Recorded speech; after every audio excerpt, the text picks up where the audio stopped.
Sports Coverage presents Speed World. Today, live from Phoenix International Raceway, the Checker 500 Winston Cup race being brought to you by Ford and your Ford dealer. Have you driven a Ford lately? By Quaker State Motor Oil, the big Q stands for quality, always has, always will. By Xerex, the antifreeze coolant for extreme conditions. And by Budweiser, Beechwood Age for that clean, crisp taste. This Bud's for you. From the Valley of the Sunshine, we're actually located about 25 miles to the southwest of downtown Phoenix, Arizona in Tolleson. This is Phoenix International Raceway, and good afternoon, everybody. I'm Bob Jenkins. It's the first time ever that the Winston Cup Series has visited this location, and we could decide the Winston Cup Championship here today with a good effort from Bill Elliott. As we take a look at the point standings, you can see that 3 are eligible for the Winston Cup still, with Elliott a 79-point lead over Rusty Wallace. Still with a mathematical chance is Dale Earnhardt, but he's 198 points behind Elliott. But Rusty Wallace has certainly turned in some outstanding performances just in the last few races, Ned. He certainly has. He has done exactly what he had to do, and that is to win. The last 3 races, he has won them, coming from 2 laps down in each case. But he only gained 45 points on Bill Elliott because Elliott was finishing in the top 5 in each of those races. Elliott has been a model of consistency. In the last 15 races, he's finished in the top 10 in every one of them. That's what it takes to win NASCAR Winston Cup championships. But even as tough as Rusty Wallace has been, Elliott's hanging in there, but Wallace is the man of the hour, and our Dr. Jerry Punch is with him. Well, Ned, through the annals of history, when you list some of the great stretch runners, you conjure up names like Man of War, Secretariat, and most recently, Ali Sheba. Now, the recent accomplishments of this man, Rusty Wallace, would easily qualify him for one of the best down-on-the-stretch, down-to-the-wire competitors in NASCAR history. And, Rusty, everyone expects you to be so tense and so uptight, but you've been the picture of poise, so relaxed all week. I tell you what, when you got to drive a car as hard as I've been having to drive it the last 3 or 4 weeks, you can't get too excited because you're already excited in the car. I just try to stay calm and take this race one race at a time and try to win all the things if I can, because that's what the strategy I'm going to have to use against Bill Elliott. He's a tough guy on the racetrack, and he just keeps finishing the races just like I do. I just got to finish better than he does to try to gain some points. Elliott's been here before, but you haven't. But this track reminds you of places where you've been very successful. Yeah, it sure does. This track has got a lot of same characteristics of a track in the Midwest, Milwaukee, Wisconsin, that I run on that I seem to do quite well on. It's got a lot of characteristics of Nazareth, Pennsylvania track, so I've been able to add to the experience I've had in both of those and got a front row starting position here, so I hope it'll stand through the race. Well, how are Rusty and the Kodiak team going to play it? Well, they let me eavesdrop on their strategy session this morning, and now we're going to tell you at home what's going to happen when they drop the green. Now, what they told me is this. When the green flag drops, they're going to go, well, with the fast break. They're going to fast break early here. Just after 50 laps, they're going to go to the full court press. Then with just past the halfway mark, they may utilize the blitz. With 10 laps to go, it'll be the 2-minute offense. On that final lap, it may get a little bit rough. Watch for those technical fouls. That's how they're going to play it. They've got it all figured out here in the Kodiak pits. Let's go up pit road to my colleague, Dick Berggren.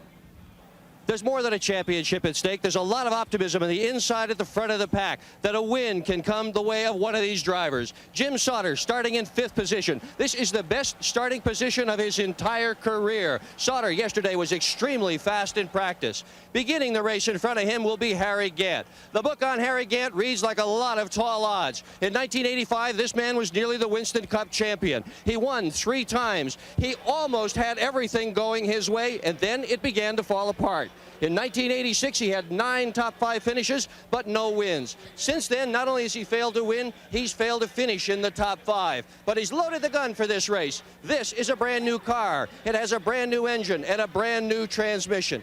Gant desperately wants to win for car owner Hal Needham, who folds his team's tent at the end of the year.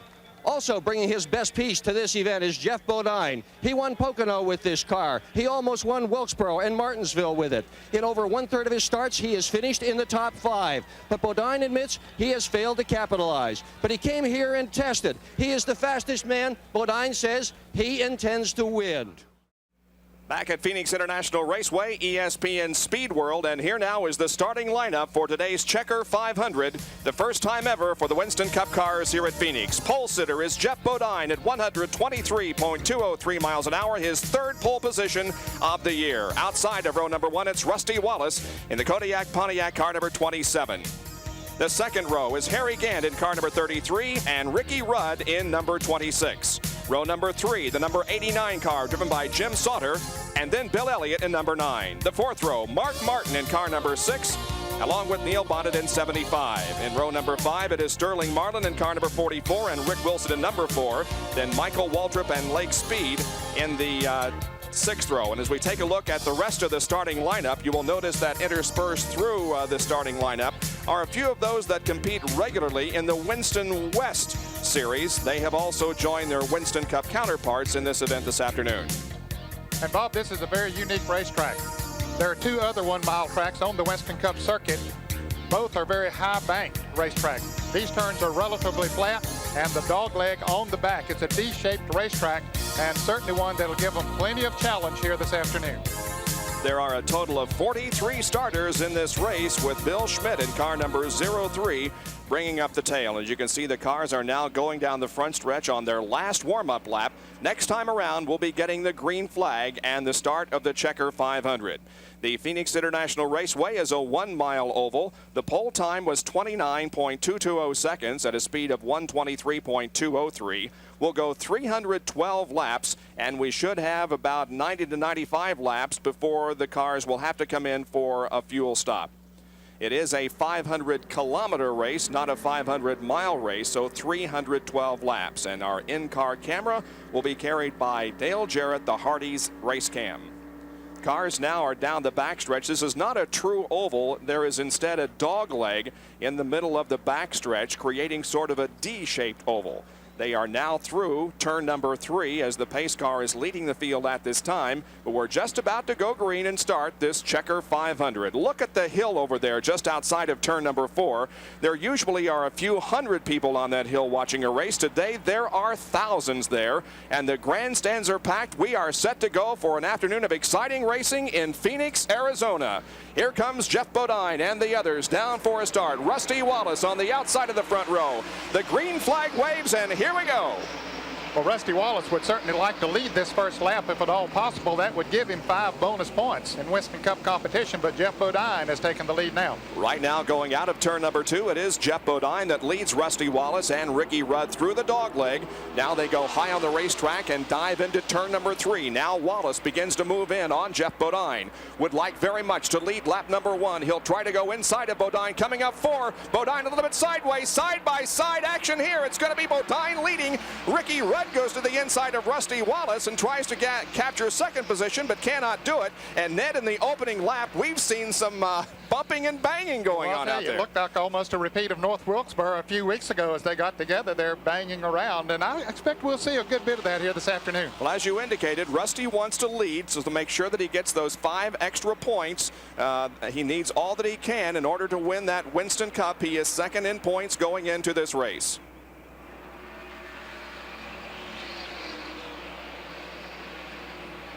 Rusty Wallace right on the back bumper of Geoff Bodine. Now Rusty will look inside as the cars come out of turn number 2 once again and go down the backstretch. Side-by-side racing. It's Wallace to the inside in car number 27 and Geoff Bodine, the pole sitter, outside in number 5. And Rusty is going to take the lead from Bodine, at least momentarily. Here comes Bodine back, however, on the outside. But look at the number 26 car driven by Ricky Rudd. It's also involved in the contest, and Bill Elliott is not too far behind in car number 9. So Rusty Wallace does have those 5 bonus points. He gets credit for leading lap number 3. Well, unless Bill Elliott leads a lap, that now cuts the margin to 74. He went into the race with the 79-point deficit, now down to 74.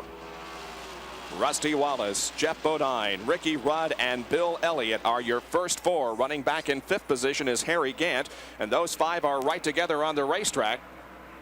We have a car slowing down on the racetrack. That's Davey Allison, the number 28 Haviland Ford. He is very slow through corners number 3 and 4. And he's going to stay out there on the racetrack, but something has obviously happened to that car that caused it to slow. So Davey Allison has a problem, and he has dropped back to almost the tail of the field now, trying to struggle with that car. Meanwhile, we go back up front and see what is going on up there. Rusty Wallace still has the lead. Bodine comes out of the 4th corner very high. Ricky Rudd is still running in 3rd position. Bill Elliott is 4th. 5th is Harry Gant. Back in 6th position is Jim Sauter. In 7th is Neil Bonnet. 8th is Mark Martin. 9th is Mike Alexander. And in 10th position is Sterling Marlin with 5 laps out of 312 completed. You can see that the first 5 cars have separated themselves a little bit from the rest of the field, as back in 6th spot is Sauter. Off the 4th corner once again, it is Rusty Wallace leading in the number 27 Kodiak Pontiac, and the Chevrolet number 5 driven by Geoff Bodine hanging in there in 2nd.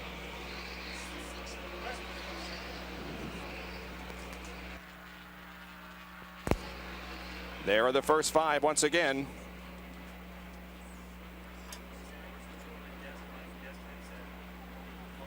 We welcome you, those of you who have been watching tennis. We are at Phoenix International Raceway.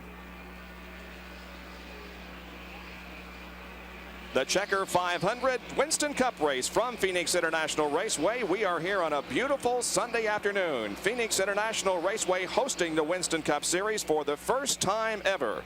The race has just begun. We are 7 laps into it, and at the moment it is Rusty Wallace who has the lead over the pole sitter of this race, who is Geoff Bodine. He is running in 2nd. 3rd position belongs to Ricky Rudd. It's a 312 lap race, 500 kilometers on this 1-mile track, and we'll be back with more of our coverage in just a moment as we go back now to tennis.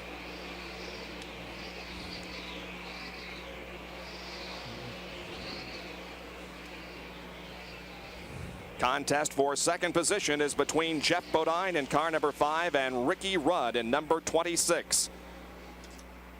And let's go down to the pit area and get a report from Dr. Jerry Punch on what the problem might be with Davey Allison's car. He slowed dramatically just the last few laps. We're with team manager Robert Yates, and Robert, Davey has been slowing. What's the problem with the car? Well, for a minute there, failed to hook up both tires, you know, like he thought he'd broken an axle. Evidently, the springs in the ratchet failed to work, and you know, that had him just spinning one wheel there for a little bit. It seemed to be all right now. Let's see how it goes. Possibly a rear end problem or early ratchet problem trouble for Davey Allison. So Davey Allison is going to be struggling to get back up toward the front of the field. There he goes inside of the number 75 car, driven by Roy Smith from Seattle, Washington, who has already clinched the Winston West Championship for 1988. And that's Dave Marcus in car number 71, just ahead of Davey Allison. So Allison struggling here in the early going. Look at the interval that Rusty Wallace has opened up over 2nd place Geoff Bodine. And Geoff has his hands full now with Ricky Rudd in car number 26 as Rudd challenges for 2nd spot. Well, Bob, a couple of drivers who had never been here before, Rusty Wallace and Ricky Rudd, have adapted very quickly to this relatively flat 1-mile track at Phoenix.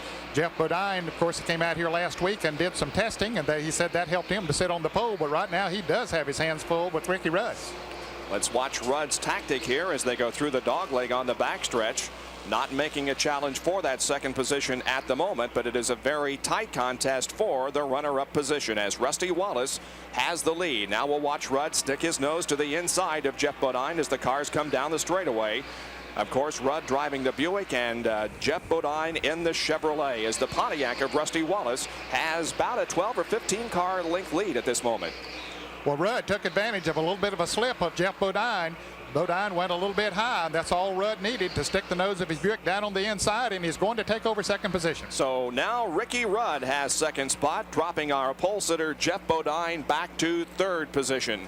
Still running in 4th position is the Bill Elliott car, and Harry Gant is in 5th. We'll be back with more of our live coverage of the Checker 500 from Phoenix International Raceway. Welcome everyone to Phoenix International Raceway. ESPN Speed World today is live for the Checker 500 Winston Cup race, and here are the top positions now with 18 out of 312 laps completed. It's Rusty Wallace in the lead. Ricky Rudd is 2nd, 3rd is Geoff Bodine, 4th is Bill Elliott, and 5th is Harry Gant. 6th position belongs to Mark Martin, then Jim Sauter, Neil Bonnet, Sterling Marlin, and Lake Speed. We are under our first caution period of the afternoon. It was caused when Brett Bodine blew an engine and did dump some fluid on the racetrack, so they have been cleaning it up. Brett Bodine is out of the race. To summarize what's happened so far, the number 5 car of Jeff Bodine led the first 2 laps. Then Rusty Wallace passed and has been leading since that time. Everyone is still on the lead lap with the exception of Brad Knopfsinger, who pitted too early when the yellow flag came out. So here comes now the field off of corner number 4. You can see the tremendous crowd that has turned out for this first ever Winston Cup race at PIR. On lap number 19, the green flag comes back out. We are racing once again, and the field comes down the front straightaway, jockeying for positions. And these turns are relatively flat, Bob. It really gives the drivers a challenge as they go into the turns. There's a dog leg on the backstretch as we see Rusty Wallace maneuver through that part of the racetrack. Ricky Rudd, now that he's moved into second, wants to put a challenge on Rusty. We have seen throughout the first 16, 17 laps of this race, the first 5 sort of separating themselves from the rest of the field as Harry Gant, running back there in 5th position, is able to stay up with the 4 ahead of him. Now Dale Earnhardt is trying to move up through the field. He started this race back in the 13th position and now tries to gain a position over the number 75 car of Neil Bonnet. Let's go down to the pit area and Jerry Punch. Well, Bob, that documents some of the drivers who have had trouble early on here at the Checker 500. We mentioned Brett Bodine has already retired the Crisco Ford with an engine problem. That first caution flag, a lot of oil came out beneath the Budmore Ford, and they have taken that car back to the garage area. Also having trouble, young Davey Allison has had the Haviland Ford on pit road. They think they may have a ratchet problem in the rear end of the car.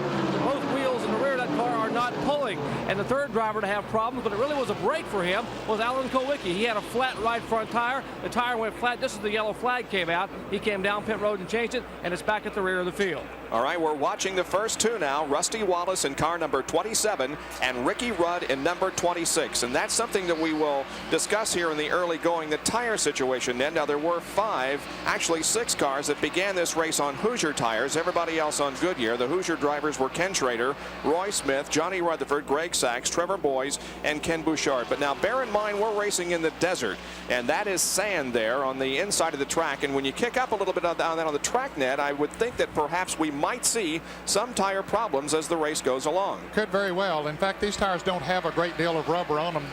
A lot of the drivers were concerned about the amount of rubber they have on them. Of course, the lesser amount of rubber you have, the less heat buildup you have. But if you run over something, it's much easier to cut. And if the wind should get up and blow some of that desert dust out there, that could do it. Here we got a spin down in turn 1. Car sideways in turn number 1. Another car spins behind, so 2 are involved in this. We'll try to get the numbers for you just as quickly as possible. One car is to the inside of the track, and the other one is in the middle of the racetrack. I believe that both of them are going to be able to keep going. Derry Cope is one of them involved in the number 68 car. And Jimmy Means, I believe, was the other one that got sideways and spun to the inside of the racetrack. Both are under their own power right now. The second caution period of the afternoon is upon us as the race to the caution is on, and Bill Elliott is in the pits. Let's go there. It's a 4-tire change for Elliott, Bob. He's come in. He's about the only one here on pit road, although many of the crews are ready to service their teams. Elliott's the lone one of the front runners that's chosen this opportunity to come in. They've already got the right side change, left side change. He's gone. He'll pick up the back of the pack. And boy, being in the back of the pack on a track like this, it's difficult to pass on. Really gives him a lot of work to do. Here's a replay of what happened that has caused our second caution of the day. That's Derry Cope, who is spinning there in the middle of the racetrack. Derrick's car had been a little bit loose. He spins to the outside of the track, and you can see the oncoming traffic. Michael Waltrip in the yellow car number 30 gets down on the inside, and then Jimmy Means in car number 52 comes in and spins around. Both drivers have brought their cars back around since then. So on lap number 24, we are under caution for the second time this afternoon. We're in the desert southwest of Phoenix, Arizona for the Checker 500. Every seat is filled, and they're standing wherever they can at Phoenix International Raceway as they enjoy for the first time ever Winston Cup racing at Phoenix International Raceway. Here are the top 5 with 25 laps completed. Rusty Wallace leads in car number 27. Ricky Rudd is second in number 26. The number 5 car of Jeff Bodine is third. Harry Gant in number 33 is fourth, and Mark Martin in car number 6 is in 5th position. Bill Elliott has made a pit stop. He is at the back of the pack, so he has a lot of cars to pass to get back up there in contention. We're watching from Dale Jarrett's Hardee's Oldsmobile and the Hardee's Race Cam. And he's back near the end of the pack too, Bob, because he and Sterling Marlin, who is just in front of him in the blue car number 44, had just made pit stops as well. And you can see Bill Elliott's car not too far up in front of him as they get ready for a restart. There you can see Dale getting set. He has his hands on the shifter, getting set to move up through the gears as they come off of corner number 4 and to begin the acceleration. That will put us back to race speed. Pace car is in. Here comes Rusty Wallace, the leader off corner number 4, single file formation as the green flag waves once again. Some passing going on back in the 5th position as Dale Earnhardt tries to move up. And I believe he successfully got away that 5th position from Mark Martin. So it is now Dale Earnhardt who is 5th. There are the first 3, though. It's Wallace, followed by Ricky Rudd and Jeff Bodine. Well, Dale Earnhardt has done a good job in the early going here, Bob. He started in the 13th position and has now moved up to the 4th position, so he's on the move to the front. Indeed, he has. He has passed Harry Gant now, who has been running in 4th or 5th position since the drop of the green flag, but now Harry is back to 5th as Dale Earnhardt in car number 3, the Goodwrench Chevrolet, has moved into 4th position. And so, as we indicated, he still has a mathematical chance of winning the Winston Cup, but it's going to take a near miracle for him to pull it off. Nevertheless, he'll not give up until it is absolutely over with, and he would also like to get 5 bonus points by leading a lap here this afternoon, so he'll be trying to move up through the field rather quickly. And of course, as always, he'll be trying to win the race. That's his first consideration. He says the points will fall where they will if you win the races. Let's go to Dr. Jerry Punch in the pit area, who's watching Rusty Wallace lead this race. Well, gentlemen, we saw Bill Elliott come in and make a pit stop and a 4-tire change during that most recent caution flag. We did not see Rusty Wallace, Jeff Bodine, or Ricky Rudd come in, and I've checked with all 3 crew chiefs, and they say they just can't afford to gamble this early. This track has a history of taking innocent victims out, getting mired back in that traffic, back in the field. It's just too much of a risk. They were even surprised that Elliott would pit, and now Bill Elliott is back in that traffic, trying to pick his way, tiptoeing up through the pack, and Elliott's had his work cut out for him. Well, indeed, Elliott does have a lot of cars to pass before he gets back up front. There you can see a whole group of cars as they race down the backstretch. Darrell Waltrip is involved in this group. So is Neil Bonnet leading the way here. The number 83 car belongs to Lake Speed. The 25 car red car on the outside is Ken Schrader. Then comes Terry Labonte and the 17 car of Darrell Waltrip. What we're watching is 8th, 9th, 10th, 11th, and 12th. Terry Labonte trying to move on the inside of the Ken Schrader car number 25. Now, Schrader is one of those drivers who started on the Hoosier tires, and he has worked up through the pack, so those tires might be working well for him. Well, Ken Schrader did start this race from 24th position, so he has moved up very nicely here in the first 31 laps of this race. There's Neil Bonnet, who does have a history of racing here at Phoenix International. He is an 18-time winner in Winston Cup competition. He has been in Winston West action here at PIR 5 times and compiled a very impressive list of accomplishments. A 1-time winner in 79, and then a couple of pole positions, 77 and 81, and earned 3 runner-up positions and a 4th place ride in Winston West competition here at this racetrack. A lot of cars they're running together that are very evenly matched. You can see how close they are running together. You can see Kyle Petty coming into the picture at the top of the screen there, trying to move around Phil Parsons.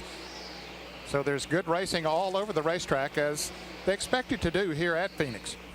Schrader in the number 25 car running the high line through the first and second corners. We go back up front now and check on Rusty Wallace. He still has the lead by about 5 or 6 car lengths over Ricky Rudd, but Rudd is right there, poised in a position to move into the lead if Wallace should make a slight bobble. We'll be right back.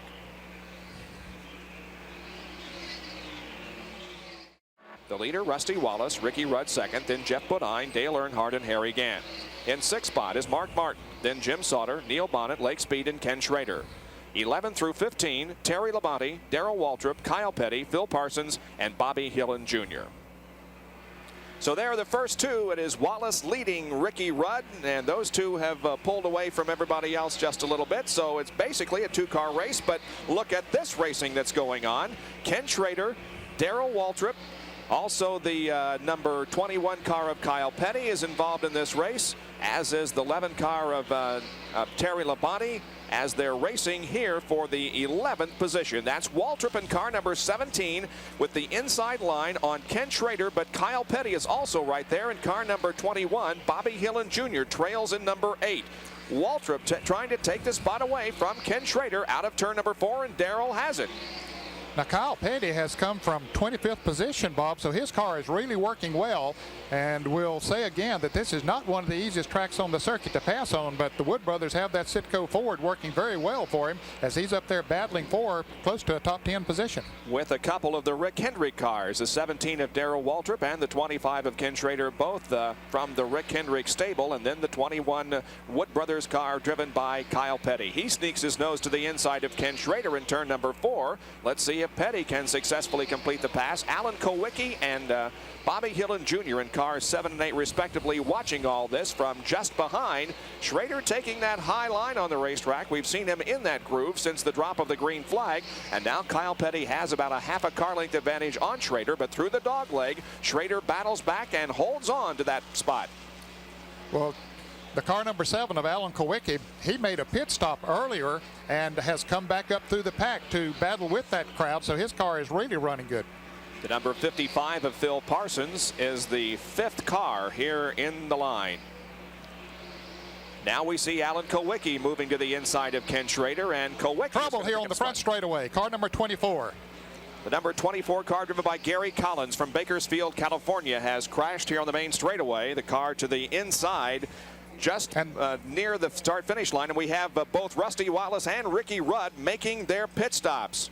So while Collins' car is sitting on the inside of the pit wall, here is Rusty Wallace and Jerry Punch will call the stop. Well, the Kodiak crew are going to work on Rusty Wallace's car, right side car on the jack. They had the right side tires already off and replaced. They will whip around to the left side of the car. Barry Dotson brings that left side jack around. Jimmy Maycar in the front tire. John Dotson the rear tire. Norman Kosamisu puts gas in the car. They are trying to get out and beat Ricky Rudd off of pit road. Left side tires are on. Rudd's car still on the jack. And Rusty Wallace a great pit stop. And now Rudd's car off the jack and head back down pit road. He just barely beats Ricky Rudd out of pit road, and he also beats Dale Earnhardt out.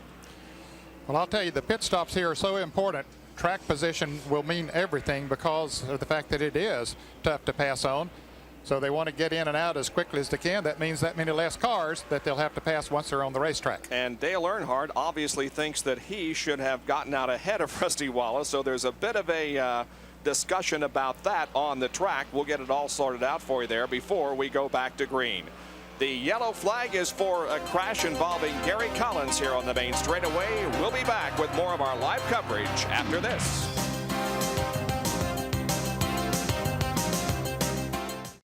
Bob Jenkins, Ned Jarrett, Jerry Punch, and Dick Berggren back at Phoenix International Raceway for the Checker 500 Winston Cup race. And we are under our third caution period of the day with lap 45 completed. And here now the top 5. Alan Kowicki is the leader in car 7. Sterling Marlin in 44 is second. Then Bill Elliott in number 9. Dave Marcus in 71. And Joe Ruttman in number 73. The yellow was for a crash involving the number 24 car of Gary Collins. He is okay. NASCAR considering the use of what amounts to an oxygen mask. Jerry Punch explains in this quick fact.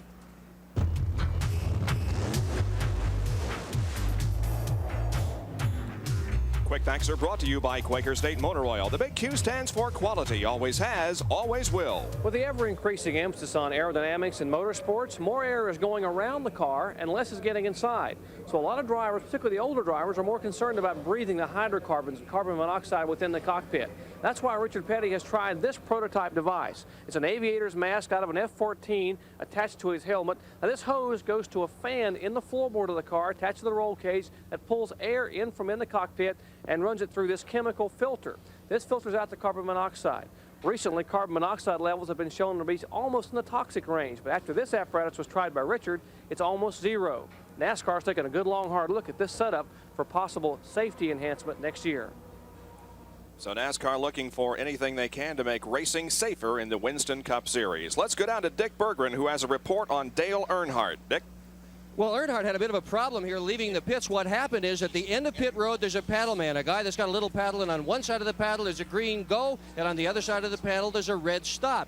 Well, Earnhardt's at the absolute tail end of this pit area. I should say the absolute front end of the pit area, and the paddle man was outside his car. He was to the right of the automobile, and he had the stop sign up. How Earnhardt ever saw that stop paddle, I don't know, but he was sure the first guy to leave the pits. The thing was stopped. He stopped on the inside. Wallace stopped on the outside, and then right behind Wallace, Ricky Rudd stopped. And then all of a sudden the paddle turned around and went green, but it was at that point academic. And Earnhardt's guys really thought that since they beat to the paddle, they ought to be able to have the chance to start in the front. But that's not the way it happened. Jerry?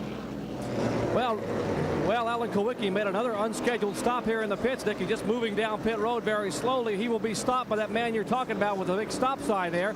A little bit of confusion here. They were concerned about possibly having another tire go down, and they brought it in and checked the car, and the tires were not flat, and Paul Andrews, the crew chief, said, hey, we'll just put some wedge in the car. It must be just awfully loose, and it must feel like it's going flat coming out of the corners. Another unscheduled stop in trouble for Alan Kulwicki. You'll notice the cars re-enter the racetrack through an acceleration lane. There is some grass. Yes, that's real grass, believe it or not, growing in the desert. The acceleration lane just to the inside of the actual racetrack, and so they must use that to get back on the racetrack, and that adjoins the racetrack in turn number 2.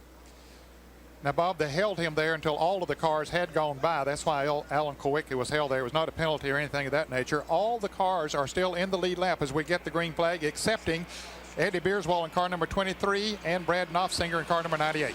Beerswell was in the pits for quite a while behind the wall. He has rejoined the race, though, as the race resumes on lap number 48. It is Sterling Marlin in front with Bill Elliott running second. As we have a car spinning, that is, I believe it's Dale Earnhardt, is it not? Down the backstretch, kicking up a tremendous amount of dust. That's Joe Ruttman, I believe, in car number 73 that's also involved, but there is a second car that spun, and I believe it is indeed Dale Earnhardt. Yes, it is. The yellow comes out once again for the 4th time. But Earnhardt is stopped back there on the backstretch. Joe Ruttman is getting his car going again and pulling back onto the racetrack, but not the Dale Earnhardt car. It is sitting helplessly on the inside of the racetrack at the dogleg. Well, it doesn't, I don't know if the car won't fire or maybe something happened to it that caused the spin originally, but certainly Earnhardt is not moving, and he's going a lap down right now as the leaders go by. Well, let's look at it once again to see if we can determine what happened. Okay, here's Earnhardt at the right of your screen trying to move on the inside of Ruttman. It looked like Ruttman might maybe have tried to pull down and maybe give Earnhardt room on the outside, but Earnhardt had already made the commitment to the inside, and they got together and went spinning in the desert dust. So a definite setback for Dale Earnhardt, who came into this race 198 points behind. And this is certainly going to set back his chances of winning that Winston Cup. Well, it certainly will. In fact, it'll just almost negate any chances that he has of winning it. And the car just simply wouldn't crank, Bob, after he got it, after he spun down there. Joe Ruttman did get his car fired. Now there is a record back there pushing Earnhardt's car back to the pits. He's already gone a couple of laps down. So, boy, this is tough. He has his car fired now, so he will be coming back to the pits. Earnhardt had to gain 50 points on Bill Elliott to keep from being mathematically eliminated for Atlanta. So, indeed, it could be the end for Dale Earnhardt and his chances at a Winston Cup. Back in a moment. Back at the Checker 500, Sterling Marlin leads. Bill Elliott is second, followed by Dave Marcus, Rusty Wallace, and Ricky Rudd. In 6th place is Ken Bouchard, then Jeff Bodine, Harry Gant, Terry Labonte, and Jimmy Means is 10th with 52 laps completed. We are under our 4th caution of the day because of an incident on the backstretch, Ned. Dale Earnhardt trying to make a pass on Joe Ruttman. That's Earnhardt in the dark car down on the inside, Ruttman in the car number 73, and they tangle, spin down to the inside of the racetrack into the dust. Earnhardt's car would not refire. I think I said that he'd gone 2 laps down. He's made several pit stops. He's coming back into the pits right now, but he only lost 1 lap. The record did get to him, get him pushed off, got the car started. He's in the pits right now, and Dick Berggren is there. Well, earlier this year, we've seen teams align the front end of the car using a piece of string. This is a new method. Kirk Shelmerdine is doing it using a pair of eyes, and that's it. He eyeballed the front end. They jacked it up. He changed the toe in, just guessed this where it ought to be, and they're letting it back down again, and Earnhardt's back out again. Up pit road, Jerry Punch has more. Jerry? Well, Alan Kowicki continues to have his problems as Eric Ford back in again. A 33-year-old Wisconsin driver has been on pit road for a 4-tire change. Now, he just came in before the green came back out. They checked the tires. As the green came out and Earnhardt spun, Kowicki also had another right front tire go down. He came back in. They put 4 tires on the car. He has been back in the pits 3 more times under this yellow flag as they try to decipher what the problem is on that car number 7. So a couple of major contenders have made numerous pit stops here in the early going. We're still under caution. However, the signal is being given for one more lap and then we will go back to green. Now, Ned, there was some discussion about the cars being restarted in single file formation, which is a departure from what NASCAR usually does, and that is the 2 abreast formation, but they have decided to go with the 2 abreast. They will continue with the concept that they have used for the last several years, and that is any car that is 1 or more laps down can go up and pull up beside of the lead car. And so we'll see Earnhardt making a move now that they've been given the signal for 1 more lap. He'll be pulling up beside of Sterling Marlin. And let me say, Bob, that there's only 1 car out of the race at this point, and that is Brett Bodine, who blew an engine early in the race. Gary Collins crashed in car number 24, but they made repairs on his car and have gotten him back in the race. And Alan Kulwicki, as Jerry Punch indicated, is having his problems. He is in once again, getting ready to go back out, however, another time. There's the car number 24 in the pits. He had been out for a while after a crash here on the front straightaway, but they're trying to get him back out there. Dave Marcus also made a pit stop. He goes back out on the racetrack. So Gary Collins' car is the only one along pit road. He had contact with the wall coming out of turn number 4, hit the inside retaining wall, did not damage the car apparently too badly. As a matter of fact, as we speak and as the cars come off of corner number 4 to get a restart, Gary Collins will go back into the race. Now, Earnhardt could not get all the way up to the front before the green flag came out, so he's back behind about 10 or 12 cars, so he doesn't have a very good chance of getting his lap back right now. He's got a lot of cars to pass before he can do it. Here's the green, and Marlin leads him through corners number 1 and 2 with Bill Elliott running second and Rusty Wallace in 3rd spot. 4th is Ricky Rudd, and in 5th is Jeff Bodine. We'll watch Dale Earnhardt move up through the traffic, going to the outside of the number 10 car driven by Ken Bouchard. Now will challenge the 11 car driven by Terry Labonte. And it's a situation where Rusty Wallace now makes a bid on the 2nd spot from Bill Elliott. They go into turn number 1 side by side. It's Wallace in the number 27 car on the inside, and Bill Elliott in the red and white number 9 Coors Motorcraft Ford on the outside. And still nobody has a real lock on that position as it's a side-by-side and door handle to door handle race. Now Wallace edges ahead just a little bit and takes over second. Here comes Rudd in number 26. And Bill Elliott's car kicking out a little bit in the turns, moving a little high. That gives him the opportunity to move on the inside. Now, Elliott had hoped to pass Sterling Marlin. He was running in 2nd place at the restart of the race, so he could get 5 bonus points. But instead, he's moving back in the field, and Marlin is moving away. He is already back to 4th and is being challenged for that spot by Jeff Bodine in car number 5. So Elliott has fallen from 2nd back to 4th. Now make that 5th position as Bodine sweeps ahead in the dog leg. Bill Elliott's car obviously not working the way he wants it to, but now he battles back a little bit on the outside. However, Jeff Bodine still has that 4th position nailed down. A lot of battling going on all over the racetrack. There's everybody fighting for position, and Earnhardt in particular trying to move his way up towards the front of the pack so that he could get a lap back as Herschel McGriff makes an unscheduled pit stop on pit road, car 04. Herschel, the oldest driver in the field, but certainly one of the most competitive. And here's Rusty Wallace going for the lead. Rusty Wallace will go inside the 44 car driven by Sterling Marlin. They come off of corner number 4, and I believe Rusty's going to get the lead back, although it's a drag race down the straightaway into turn number 1. Let's see what happens. It's going to be Rusty Wallace going back into the lead. Marlin battling back on the outside in car number 44, however, as he does not want to relinquish that top spot. Great competition going on here, and also Ricky Rudd in number 26 watches all this. Now Wallace is going to pull ahead coming out of corner number 4. Marlin will go to 2nd. Rudd is on the inside in 26, and Jeff Bodine is not too far behind in the yellow and white number 5 car. Well, the inside is definitely the preferred position right now in the condition the racetrack is in. They've been running there most of the week. Most of them qualified right down on the inside, and that is the fastest groove, but Marlin doing a good job on the outside. There's Rudd moving to the inside in the dog leg, taking over 2nd spot. Here comes Jeff Bodine pulling alongside Sterling Marlin now. trying to take over third. Some close competition at the stripe. It is Marlin with just the slight advantage, but now Geoff Bodine inches ahead going into turn number 1, and Geoff Bodine will go into third spot, but watch Marlin on the outside. As he comes off of turn 2, his car is very strong as they go through the dogleg part of the racetrack on the backstretch, but then he has to back off going into turn 3, and Bodine does get the position. And here comes Bill Elliott, meanwhile, in car number 9. And there is Earnhardt also in number 3. But remember, he is 1 lap down to the field, having been involved in a spin on the backstretch with Joe Ruttman. Rusty Wallace on a tremendous roll here in the Winston Cup Series. And we asked him earlier, can you keep your streak alive?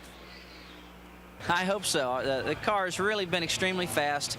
We've got laps down in some of the races because cut tires, running over debris or things like that. But this is the car that I've won 3 races with this year. This is Whitney, and it's been good to me. I think we got the momentum going for us right now. Whenever you can come out to a new track and be awful fast without even never testing on it, and knowing that that's the car you've won with 3 times previously, you've got a good feeling going into the race, and yes, I think we can keep it up. Well, Rusty certainly is keeping it up. He's keeping up that tremendous pace that we have seen in the past few races. He is leading the Checker 500, but by just a few car lengths over Ricky Rudd. Back after this at Phoenix. Caution waves over Phoenix International Raceway for the 5th time this afternoon as Jimmy Bound in car number 1 apparently blew an engine. There was a tremendous amount of smoke. That's caused a pit stop by Bill Elliott. Let's go there. Bob, the reason for the pit stop is the last time Elliott pitted was on lap 25. Now everybody else pitted on lap 47. Elliott is now pitting out of sequence. The reason for this, lap 25, while there was a yellow flag on the racetrack, Elliott suffered a flat right front tire. Maybe this computer virus is sort of catching on with right front tires. We're sure seeing an awful lot of them go down here this afternoon. All right, Elliott, though, has completed the work in the pit area and rejoins the racetrack and the rest of the field. See if anybody else comes in for a stop. I would kind of doubt it right now, wouldn't you, Ned? I sort of doubt it. Most of them have stopped within the last 20 laps, and they don't want to lose that track position. There is apparently some oil on the racetrack, so our yellow will be a little rather lengthy one as they clean up the oil on the racetrack dumped by Jimmy Bound. We'll be right back.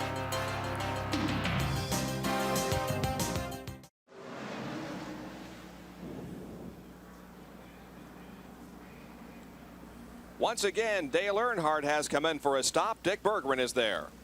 They really did not have a chance to properly set this car up when Earnhardt spun in the backstretch and crashed with Joe Ruttman. So they're going to take an opportunity now to put 4 fresh tires on it. He's had a chance to go fast with it. Apparently, Kirk Shelmerdine's got a pretty good pair of eyes because they've got the front end pretty well aligned, even though they didn't use any of the fancy tools. Right side of this car is well damaged, but Earnhardt is going like a rocket. Now there's the red paddle again for him. He's got to wait until the field passes, and then they'll let him go by. The whole field is going by Earnhardt at this point. He's going to be sitting there for a while because we got cars just now coming out of corner number 4 as they are still under caution. Look at this crowd. There is also a Cardinals football game on the other side of town, but if they draw more people than this race has, I will be surprised. There is just an incredible number of people that have gathered for this first ever Winston Cup race. Let's check the top 10.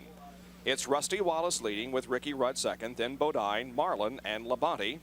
Our second 5, Gant, Martin, Lake Speed, Kyle Petty, and Mike Alexander. That's with 67 out of 312 laps completed. We have had 5 different leaders and 5 different lead changes. And this is our 5th caution period of the day. And this again was because of a blown motor on the number 1 car driven by Jimmy Bound, one of the Winston West competitors. He was just about to get the black flag, we had noticed, from Harold Kender, who was just about to wave it to him when the big puff of smoke went up and the Bound car expired. And he put a lot of oil down on the front straightaway. Now, we mentioned a moment ago, Bob, that Dale Earnhardt did not get back up to the front runners on the restart. Now, he has the prerogative to do that, but they were told in the drivers' meeting that whatever position you're in, if you're trying to get back up, if you're a lap down, you see that white spot, that's a line across the racetrack going into turn 3, and wherever you're at, when you come by there, coming around to get the green flag, that's where you have to stay. So Earnhardt just simply had not gotten up any further than that. There were about 10 cars that he needed still to pass before he got to that white line. You can see the oil dry being placed down on the racetrack on the front stretch here, and apparently quite a large amount of liquid was put down on the track that has necessitated the track crew to come out and clean up the situation. So we are still remaining under our caution period, and so we'll take another commercial break and be right back for more of the Checker 500.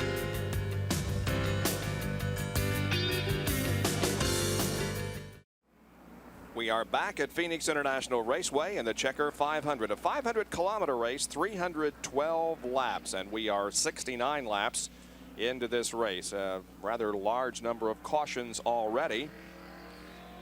There is some historical data on Phoenix International Raceway. The first event was held here in 1964. It was a 100-mile championship car race, and the winner was A.J. Foyt. This area has a long tradition of racing, and as a matter of fact, so does this racetrack. It's just that the Winston Cup Series has never competed here before until today. They've been running Indy cars here for numerous years, and of course they hold what's called the Copper Classic every year, which involves midgets and sprint cars and super modifieds and championship dirt cars and stock cars, but and also some Winston West races have been run here, but not a full-fledged Winston Cup race.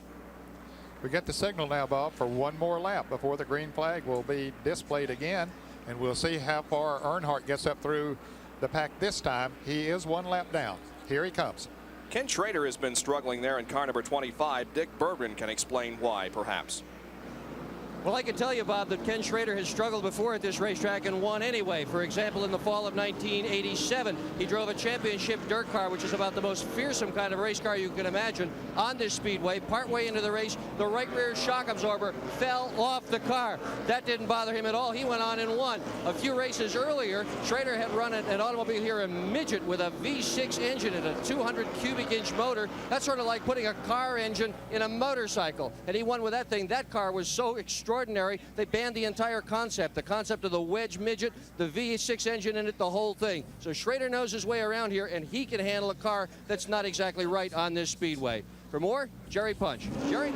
Well, Dick, a number of crews are concerned here about overheating in the pits and not overheating the crew members, although it's a little warm here. But on the track now, on a lot of banked asphalt tracks, when rubber comes off the tires, it'll roll down off the banking. But here on a flat track, rubber stays on the racetrack. Jimmy Means Eureka Vacuum Pontiac getting a lot of rubber in the grill in the front of the car. He is overheating, as are some of the other cars. We'll keep an eye on that. Right now, the biggest commodity here in the pits is who has a hose to wash these cars off when they come in. We're going back to green. And indeed, Dale Earnhardt has positioned himself now right beside Rusty Wallace as the green flag comes out. And so Earnhardt is trying to get his lap back. There is a tremendous friendship and camaraderie between Dale Earnhardt and Rusty Wallace. And perhaps, well, I was going to say Rusty may let Dale get his lap back completely. But no, here comes Rusty battling back beside Dale Earnhardt and showing him no corner whatsoever. Wallace wants to keep Earnhardt back a lap. Look at this battle out of 4. Oh, they touch. They banged together. Of course, it's a good friendly tap that he gave him there, but also hopefully he could get him a little bit out of position, but he didn't get him too much out of position. Here comes Earnhardt back on the outside. I didn't think the cars would look like they would after North Wilkesboro, but I believe they're going to after this race. A lot of bumping and banging and paint trading going on, and now Ricky Rudd challenges for the lead as Wallace got a little bit high on the racetrack and out of the groove, and that was all that Ricky Rudd wanted, and Jeff Bodine to take the lead away. So here comes Rudd as the leader now in 26. Wallace is second in 27, and then the number 5 of Bodine third. Well, Ricky Rudd has been knocking on the door of the lead several times here this afternoon in the first 100 miles. That was the opportunity he needed when Rusty Wallace got a little bit sideways in turn 1. He stuck the nose of that Quaker State Buick up there and took the lead, and now beginning to pull away a little bit, Bob. Rusty Wallace had led 55 of the first 72 laps, now relinquishes the lead. And of course, Rusty is also concerned about leading the most laps because that too will gain him some extra Winston Cup points in his bid to take away the lead from Bill Elliott. Well, Bill Elliott, as a result of making a pit stop, is way back in the pack. He must be back at least 30th position. Johnny Rutherford making an unscheduled pit stop. Johnny making an infrequent start here on the Winston Cup circuit. That was a stop and go situation for him. He didn't stay in too long, so Johnny Rutherford back out in the go again. car coming down the straightaway. The first in line is Dale Earnhardt, but he is now back on the lead lap. Here's some racing going on in the mid sections of the pack. The number 17 car of Darrell Waltrip is there. Richard Petty also in this line of cars. Phil Parsons in car number 55. Harry Gant in number 33. That group of cars have really been battling for the last 20 or 25 laps, even before the caution came out. And here you see Richard Petty putting a little nudge on Phil Parsons in car number 55, but couldn't make the pass that time. Richard Petty, by the way, has competed in 7 of the 8 Winston West races that we have had here at Phoenix from 1977 through 84. He claims a career 200 wins, was a Winston West winner here at Phoenix 3 times in 78, 80 and 81. So when you talk about stock car winners on this track, Richard Petty tops the list. Now Darrell Waltrip in 17 and the 55 at Phil Parsons. Meanwhile, we go back up front and see that Ricky Rudd still has the lead over Rusty Wallace. Our caution summary, we have had 5 periods and they have been 4. A blown engine on the number 15 car on lap number 14. A spin involving the 68 car of Derry Cope. On lap number 44, we had a crash involving Gary Collins. He's back in the race, however. Then on lap 49, Dale Earnhardt and Joe Ruttman got together over on the backstretch, and the most recent caution period was brought about by Jimmy Bounds' blown engine, lap number 65. And Joe Ruttman is the latest retiree from this race. He has taken the Helen Race Special into the garage area. Let's go to the pit area and get a report from Dr. Jerry Punch. Well, if you take a look at the left side of Rusty Wallace's Kodiak Pontiac, you'll notice there are marks all the way down the left side of that car.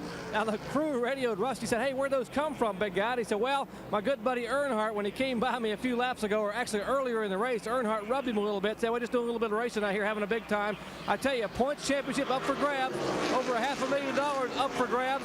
There's no limp-wristed racing going on here at Phoenix, fellas. They're having a big time. Having a big time at speeds of over 140 miles an hour, I might add. There is Wallace as he's dropped back just a little bit now in second position to Ricky Rudd as he approaches now and will go to the inside and pass the 31 Slender U car, which is being driven here today by Johnny Rutherford.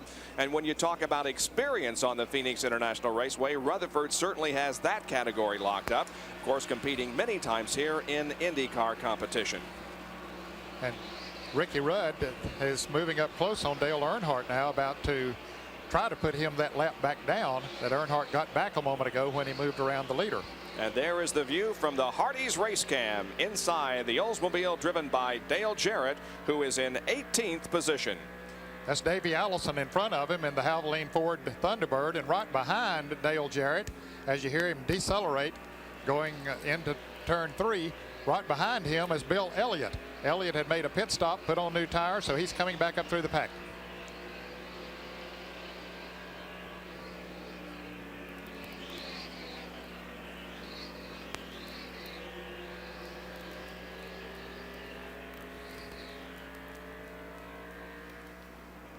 .81 laps have been completed in this 312-lap, 500-kilometer race at Phoenix International Raceway. We'll be back with more of our live coverage after these messages.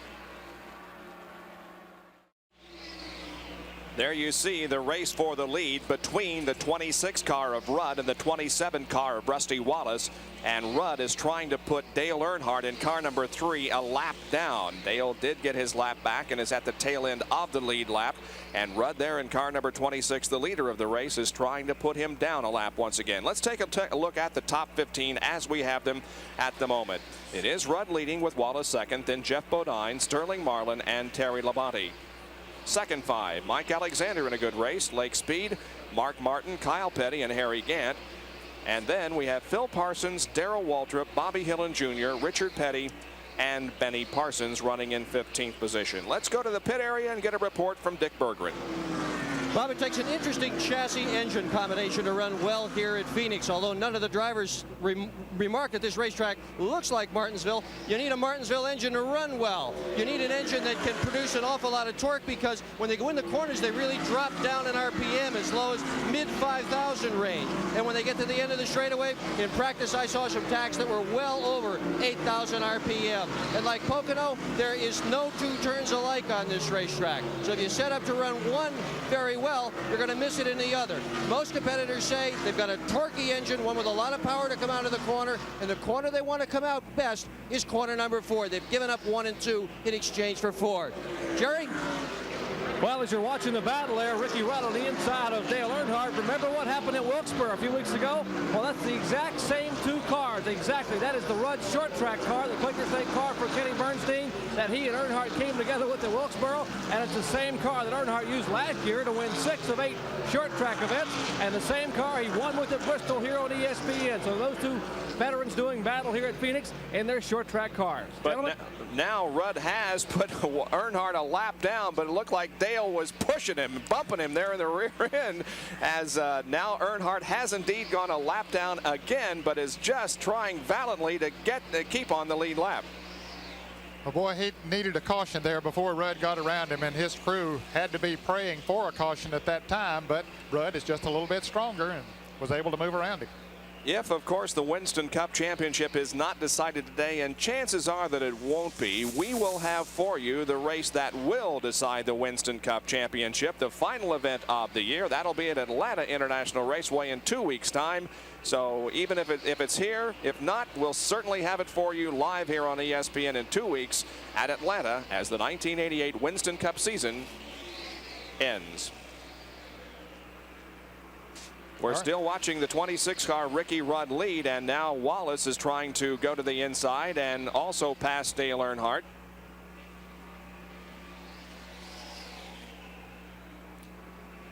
Now Wallace moves down to the inside as Earnhardt moves up and gives him some running room. Earnhardt, now that he has gone the lap down, he's not going to give him too much trouble. He's not going to, just roll over and play dead, but he won't give him too much trouble and hold him back. Wallace now has passed Dale Earnhardt and begins to move away a little bit. Here comes Rudd out of corner number 4 and completes lap number 93.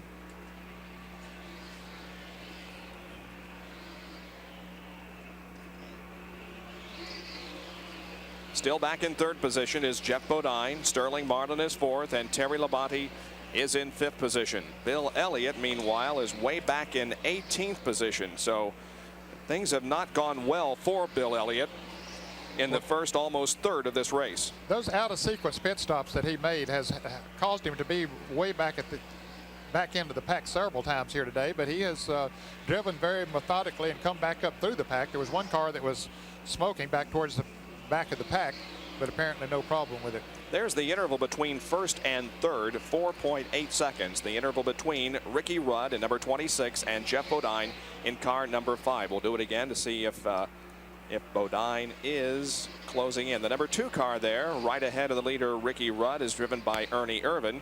Check it again. Here comes Rudd crossing the line. Here comes Bodine in the yellow and white car number 5 in 3rd, and it's a 5.4 second advantage now. So Ricky Rudd has things in hand at the moment, pulling away from at least the 3rd place car, although his interval between himself and Rusty Wallace has certainly not expanded by any means, as Wallace is still right there, and he goes to the outside of Ernie Irvin there in turn number 3 and disposes of him rather easily.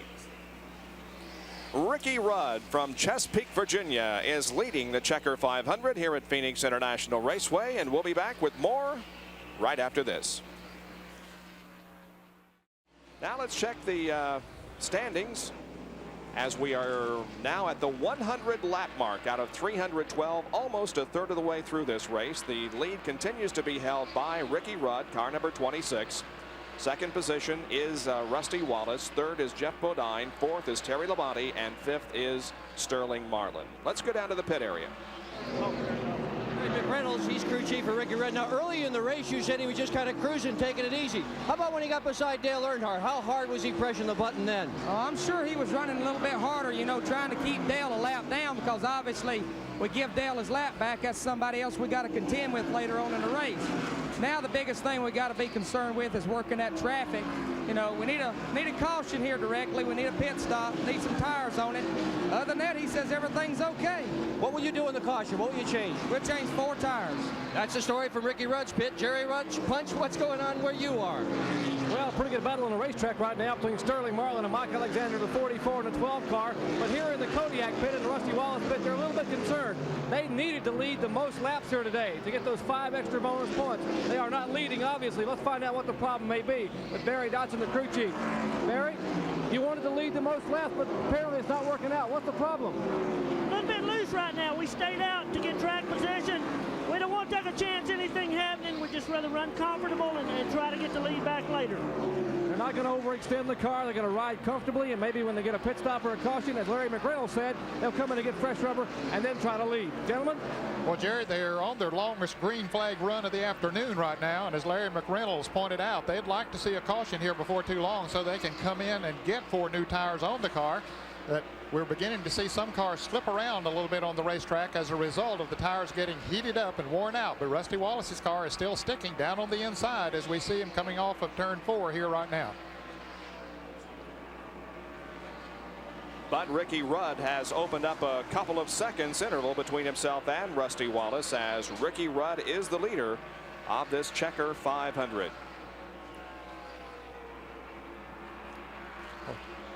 The number 44 and the number 12 car battling for position. We showed you that just a few minutes ago, and here it is again. That's for 5th spot. And oh, Sterling Marlin in car number 44 drifted a little high there coming out of turn number 2, and Mike Alexander just whooshed by and took over that 5th position. He sure did. It doesn't take much of a slip, so the car behind you can move around, and right there was a perfect example of it.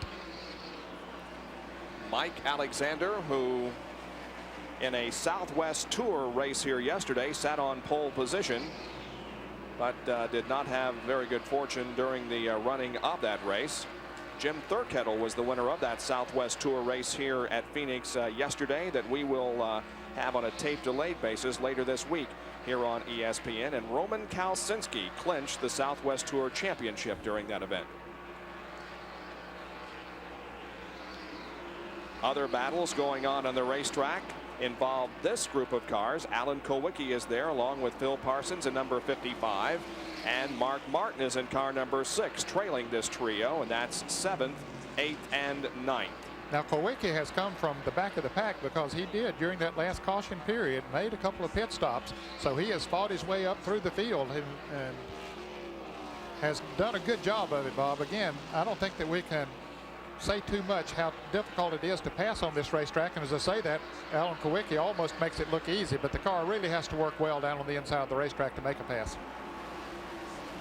Alan Kulwicki looking to the inside of the Skoal Oldsmobile driven by Phil Parsons, and now as Parsons drives high on the racetrack, the car slipping just a little bit. Alan Kulwicki is to the inside as they go down the backstretch into the dog leg right there, and still Alan Kulwicki. Now he's going to try to take it away and can't do it completely, and now he does as Phil Parsons has to get off the gas. The groove is beginning to move up a little bit, particularly in turns 3 and 4. We're seeing some cars that are running a little bit higher there as Sterling Marlin laps past the Eddie Beerswall car number 23. Eddie has been behind the wall a while, so he's several laps down. There is Alan Kulwicki now, who has successfully passed Phil Parsons. Also in the picture there's the number 2 car driven by Ernie Irvan. And he's one of the top rookie contenders this year on the NASCAR Winston Cup circuit. Came into this race only 6 points behind Ken Bouchard, who is leading the rookie standings, as we see Jimmy Means coming into the pits in car number 52. That's the red cars. The other cars go by on the outside. Now that car just ahead of the number 7 of Alan Kulwicki is Herschel McGriff, who is, shall we say, a veteran of stock car racing along the West Coast. He was one of the original members of the Southern 500, dove in the first Southern 500 back in 1950, and is still an active race driver today. We'll be back right after this. Back at Phoenix International Raceway, the Checker 500 Winston Cup race. We're watching 3rd, 4th, and 5th. The number 5 car of Jeff Bodine slides high on the racetrack in turn number 2, but tries to keep that 3rd position. 4th is the number 11 car driven by Terry Labonte, and 5th is the number 12 car driven by Mike Alexander. Now, Mike Alexander, of course, driving the Bobby Allison car that Allison piloted for the first portion of this year before being injured at Pocono. And we're very glad to see that Bobby is among the spectators here at Phoenix this afternoon and looking very well. In the pits now is Greg Sachs. Most of the cars pitted at about lap 44 during one of the caution periods, so they'll be coming in at about 130. We're on the 116th lap right now. Most of them will be coming in around 130 to 135 laps. The car number 26 of Ricky Rudd just put Neil Bonney the lap down. Neil was running in 25th position, so there are still 24 cars on the lead lap after 116 miles. Mike Alexander just doing a fine job of driving that Miller High Life car number 12 car as he moved around Terry Labonte and went into 4th position, and now he challenges Jeff Bodine for 3rd. One of the best runs in a long time for Mike Alexander, and he takes over that 3rd position as they go into the dog leg. But no, here's Jeff Bodine battling back on the outside, but a good race here for 3rd position. Bodine in number 5, Alexander in 12, and Labonte in number 11. Side-by-side racing through corner number 4. Watch Alexander on the inside now as they come down the straightaway. Oh, they were dead even at the line. Alexander, the experience he got here yesterday in the Southwest Tour division certainly has helped him, but he likes this kind of a racetrack. He's a good race driver on a relatively slick, flat racetrack, and that's what we have here. Mike has spent many years driving the half miles and the mile racetracks, the shorter circuits, and does have quite a bit of experience on this type of racetrack, and now he has taken over 3rd position from Jeff Bodine. Terry Labonte in car number 11. Now about to move on the inside of Jeff Bodine as Bodine goes high, gives him a little running room, and Terry Labonte takes advantage of it. We have seen Jeff Bodine go high on the track there in the 1st and 2nd corners for the last several laps, but he's able to get back everything that he loses in the backstretch. Now here's Labonte inching ahead just a little bit out of corner number 4. Labonte looking to take over position number 4. And it's a side-by-side race once again into corner number 1, but Labonte now is about a half a car length ahead, and he's going to pass. And Sterling Marlin is in the pits, and Jerry Punch is there. Now this 31-year-old driver from Columbia, Tennessee, last pitted on lap 26. That's 94 laps to go. So they are getting excellent fuel mileage. They will change the right side tires, and they are really putting some weight in the rear of that car to try to tighten it up a little bit. Sterling was so loose, he was slipping and sliding. You saw Mike Alexander go by him a little bit ago in the car number 12. Fuel in the car. Great pit stop for the Piedmont crew down and away for Sterling Marlin. But he goes a lap down, Jerry. In fact, he's about a lap and a half behind the leader, Ricky Rudd. Rudd can go a little while before he has to come in because Sterling Marlin, as you mentioned, had run about 94 laps. Rudd should be able to go another 15 or so laps.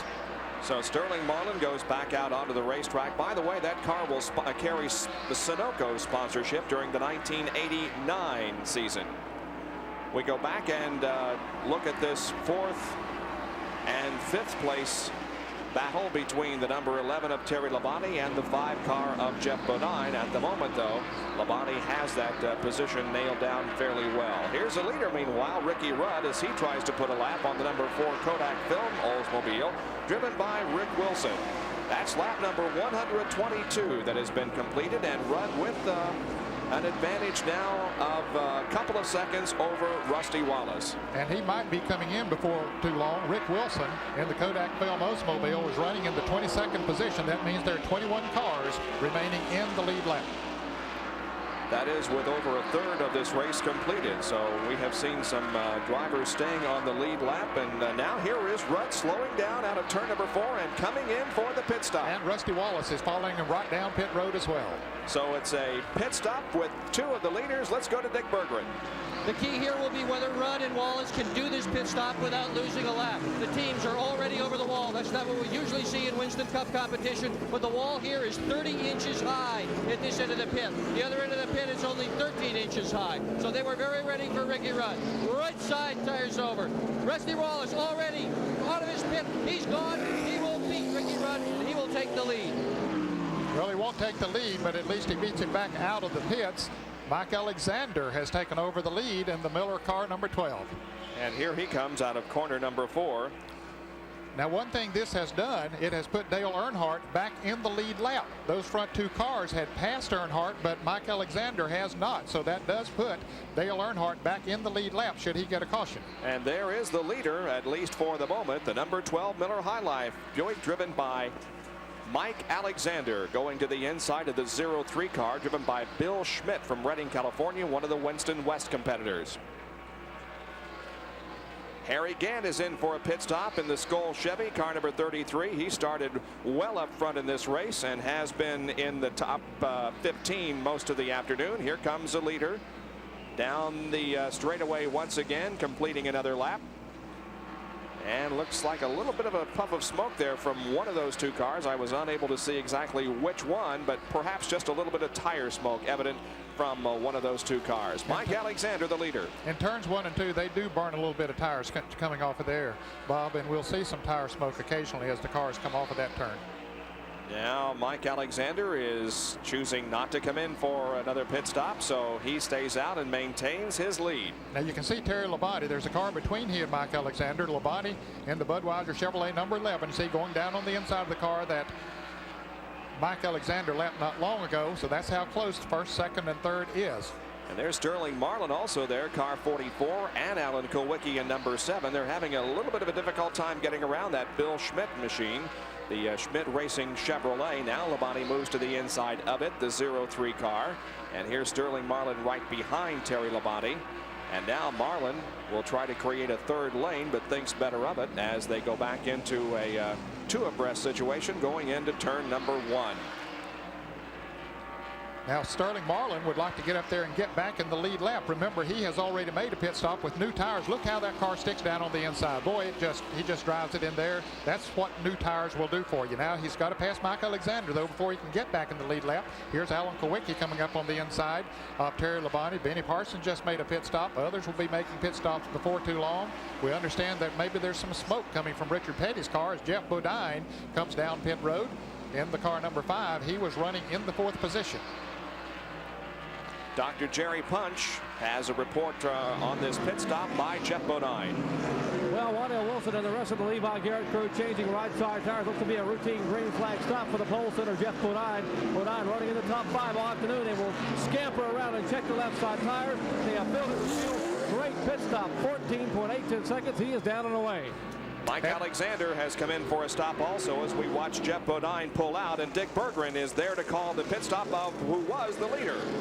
And that was Mike Alexander. He is almost certain to lose the lead. About everybody that's done one of these 2 tire changes here has gone down a lap. Alexander's doing the same things everybody else is. Right side tires, he's off the jack. He's gone. Good fast stop for Mike Alexander. Very good stop by the crew, and Mike Alexander goes back out onto the racetrack. That's going to put in the lead, we believe, the number 7 car driven by Alan Kulwicki. So Alan has struggled in the first 75 laps or so and got off pit sequence, but now finds himself in the lead. And he has a while to go before he needs a pit stop, because he did stop during the last caution period, and that was at about lap 71 when the green flag came back out. So he has only run about 60 laps, so he should be able to go another 25 or 30 laps before he would be scheduled for a pit stop. There's the 33 car of Harry Gant right behind Alan Kulwicki in car number 7.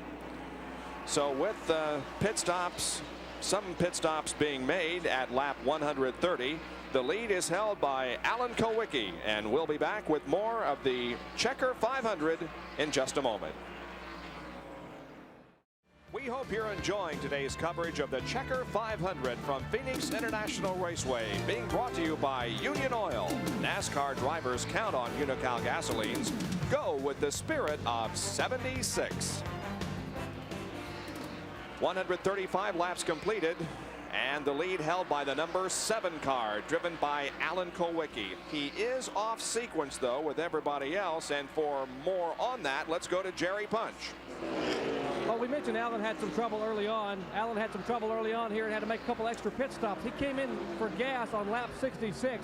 That is actually 22 laps later than did Ricky Rudd, Jeff Bodine, or Rusty Wallace. So he can go another 6 or 7 laps if he needs to, and they are planning on making a pit stop in the next 5 to 7 laps, so he is able to stay out front a little longer, and if he can get a yellow flag, he can make this stop under yellow. They're hoping for one, but they're ready to bring him in about 5 laps. Richard Petty being black flag, we are told from here in the pits, of smoking car number 43 STP Pontiac.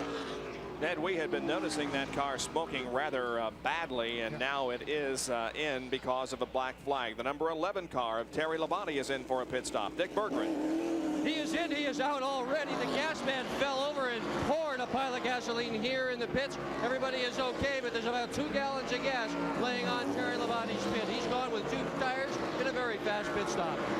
Labonte was in second position, and there you can see the gasoline spill that was created by that pit stop. Quite a bit of it laying there in Terry Labonte's pit stall. I doubt if they got that car full of fuel. They made such a quick tire change that I doubt if they got it full of fuel, but that won't worry them too much. They'll figure a caution will come out before they run out of gas, or either they'll need tires before they'll run out of gas.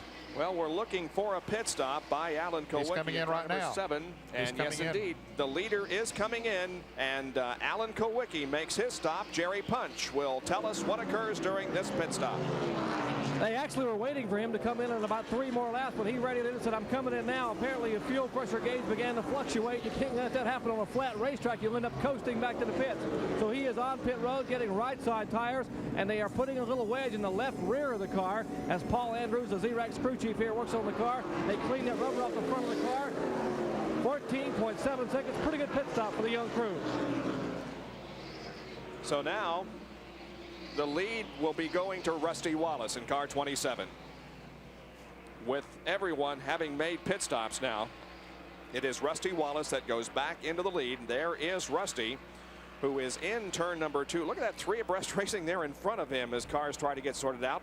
Ken Schrader there in 25, 79 car, the red one driven by Roy Smith, and of course Johnny Rutherford there in car number 31. And right in the middle of all this is the leader, Rusty Wallace.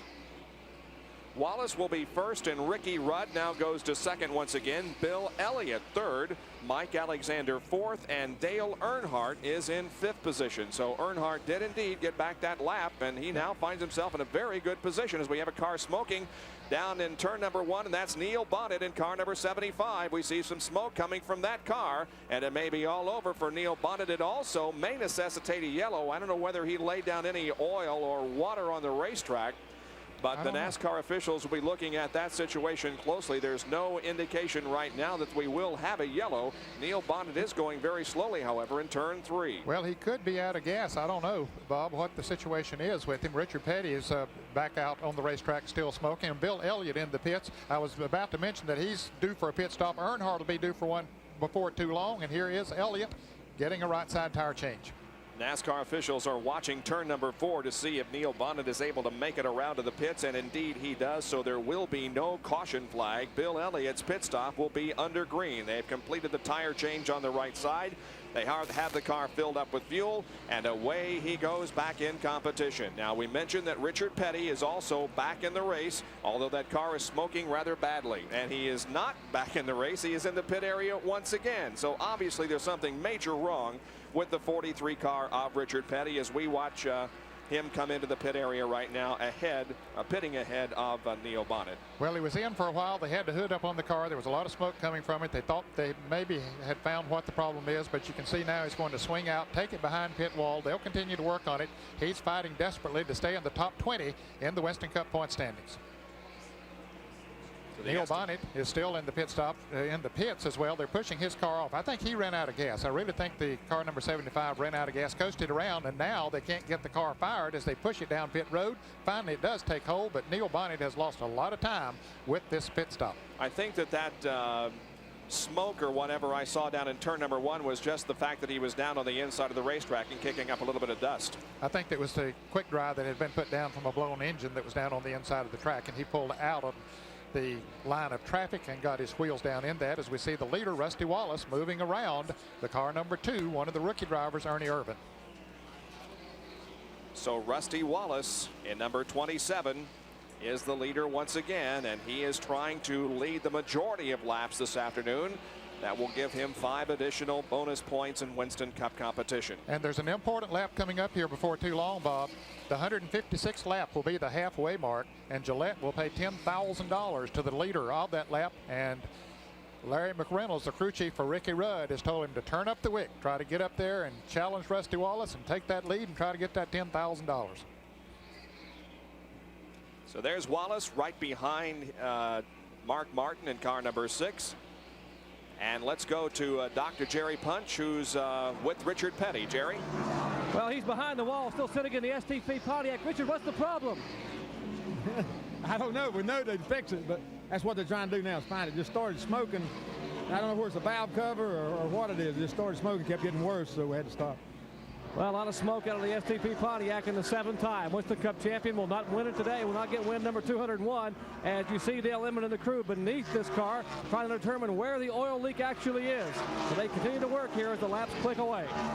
There's Dale there on the left side of your screen as he checks the underside car of that STP Pontiac, trying to determine what's causing the oil leak. So Richard Petty sitting in the pit area while the race continues on the track. 146 laps have been completed, and there is the leader, Rusty Wallace. Well, that car has worked very well, even though he has been passed earlier in the race by Ricky Rudd, but he beat Rudd out of the pits this time and has had no problem staying in front of him. Dale Earnhardt, meanwhile, is making another pit stop as he brings the Richard Childress Chevrolet down to his particular assigned area. You can see that the interval there is only 1 second between Rusty Wallace and Ricky Rudd, and Rudd is trying to take over the lead. Trouble down in turn 1. It looks like a blown engine down there. It's a lot of smoke, and the caution is coming out as Dale Earnhardt comes out of the pits. That would have been a scheduled pit stop for Dale Earnhardt, but someone has blown an engine. It's Eddie Bierschwale in car 23 that is going slow down the backstretch, and now we see Rusty Wallace headed for pit road once again, along with Ricky Rudd. And Dick Berggren is down in the Rusty Wallace pits as Rudd moves into the pit area as well. Well, they're ready with right side tires for Rusty Wallace and left side tires as well. They're using sticker tires on him. This end of pit road, it's only Rusty and the 26 of Rudd going at it. But both crews now have the right sides of the tires, car jacked up. Rusty is ahead of Rudd. They've got the right side tires changed on Rusty's car.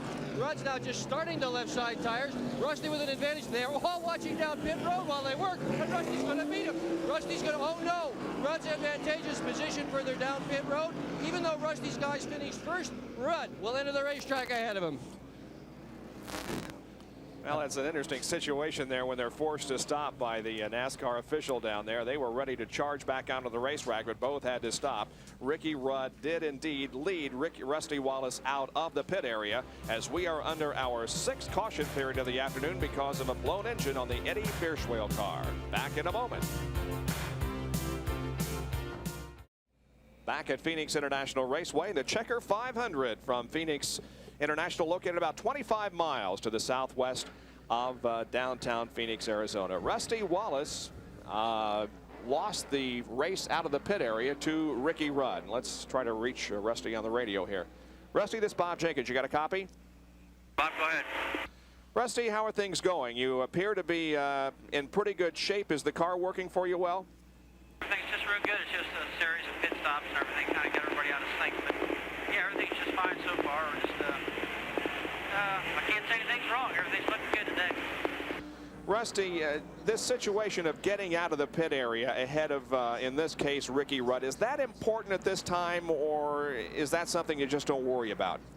Real important. The problem is when we leave the pit road, the guy with the stop sign runs out and stops us, and it's just a problem, you know, with the line, the judgment line being that close to the number 1 pit. That does seem to play into my calculations, but we have to overcome it. Rusty, in 4 more laps, this is lap 152, and in lap 156, the individual who leads that lap will be awarded $10,000 from Gillette. Is that in your mind right now? It wasn't, so you just told me. Now, I'm glad you did that. I didn't know that. Well, you have your work to do, I guess. I hope we can go back to green before that lap comes around, but we'll continue to watch your progress, and good luck to you. Thank you very much. So that is only less than 4 laps away now, and I don't know whether we're going to be under green at that time or not. And Bob, I think the rules are, at least in this situation in the past, is that they had to run 5 green flag laps. If the caution is out during that period, then whoever's the leader after 5 laps.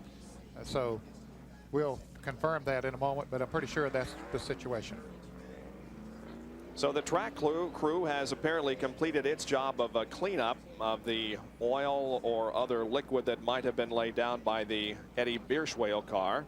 as the field comes off of corner number 4 once again. We'll get an indication perhaps this time if we'll be going back to green next time. No, we will not. It'll be at least one more lap before we go back to green. So 6 caution periods have interrupted the flow of things here in this Checker 500 from PIR.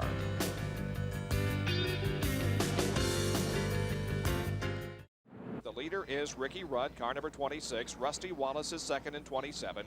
Third is Mike Alexander in car 12. Fourth is Terry Labonte in number 11. And fifth is the 5 car driven by Geoff Bodine with 154 laps completed. And we have confirmed there must be 5 green laps before that $10,000 bonus is paid. Now let's go to Jerry Punch, who has a report on the driver of this car, the number 17 Tide Machine, Darrell Waltrip. Well, although Darrell Waltrip started in 16th spot, fellas, he has already lost a lap on the racetrack during the green, and the car was slipping and sliding so badly coming off the corners, they opted to come in during this yellow flag and work on the car. They had it on the jack stands here. They got beneath the rear of the car, and they lowered the rear track bar 1 hole on the right side. Now, by lowering the rear track bar, that will tighten the car up coming off the corners. Waltrip thinks that may be just enough for him to be able to make that lap up, so keep an eye on the car number 17 when we go back to green. That rear track bar is down now, and they should be able to shoot off the corners like a bullet. All right, so we'll watch from the number 17 car of Darrell Waltrip. There is the 7 Xerox Ford driven by Alan Kulwicki, and he is in 6th position. Alan, it's Bob Jenkins. You read me? I got you loud and clear. Alan, what about the race so far? You're in 6th position. You have led. You're off pit sequence, but how are things going? Well, we're finally caught up now, Bob. The Xerox AMCO Ford Thunderbird's running really good. We had a problem on the pit stop earlier where a lug nut got rounded off on the right rear and we got way behind. We've been playing catch-up ever since, but the car's running excellent. Now I finally got the leaders in sight. Maybe we can make a run at them. Alan, we're at the halfway point of this race, so you've had 156 laps to assess PIR and find out what kind of a racetrack it is. What have you found out about the racetrack? What problems have you found with it and with the race so far? Well, I'd say the biggest problem seems to be a little debris on the track. We've had a couple of flat tires already. That seems to be my biggest concern right now. If we can not have any flats and stay out of trouble, I think we've got an excellent chance. The debris on the track really concerns me, and there have been a few lap cars that have gotten in the way, but other than that, it's been a pretty good race for us. Where's the best place to pass so far? It's a little bit narrow here, really anywhere you can. I seem to be getting guys going into corners. My car seems to be handling well and staying a little bit lower than them. Everybody's getting a little bit loose here like I thought, and our chassis seems to be working pretty good, so staying underneath them in the corner seems to be the key. All right, Alan, thank you. We'll let you get back to work. Thank you. Let's take a look at those drivers and cars that have dropped out of competition in the first half of this race as they begin to line up for the restart in 2 abreast formation. Brett Bodine was the first out with a blown motor. Jimmy Bound retired, so does Joe Ruttman and Eddie Bierschwale in car number 23. And Bierschwale was, of course, the reason that we are under our 6th caution of the day. Now, Richard Petty was out for quite a while behind the wall, but he now has rejoined the field. Let's go to Jerry Punch in the pits. Well, Larry McReynolds, the crew chief for Ricky Rudd. And Larry, a great pit stop puts you out in front of Rusty Wallace, but you had a little extra incentive for this pit stop. Well, that's it. You know, they told us at the drivers' meeting about paying $10,000 for the leader of the halfway point, so we've been talking about it for 20 laps. So put a little fire in him, a little fire in us, and we get the lead. Now all we got to do is lead it for 5 more laps, get that money, and then go and try to win the race. Should be very interesting. They got to lead 5 consecutive green flag laps, and Rudd says he's going to do it. He wants that 10 grand. We will watch and see what happens at the drop of the green flag. That's Ricky Rudd there on the outside in the green car number 26. That leads them down for a restart. The green flies. Rusty Wallace is behind Ricky Rudd, and then Mike Alexander in 3rd position as they go into turn number 1. And of course, that quick dry down on the inside of the racetrack as a result of the blown engine. But everybody seemed to get through it pretty well.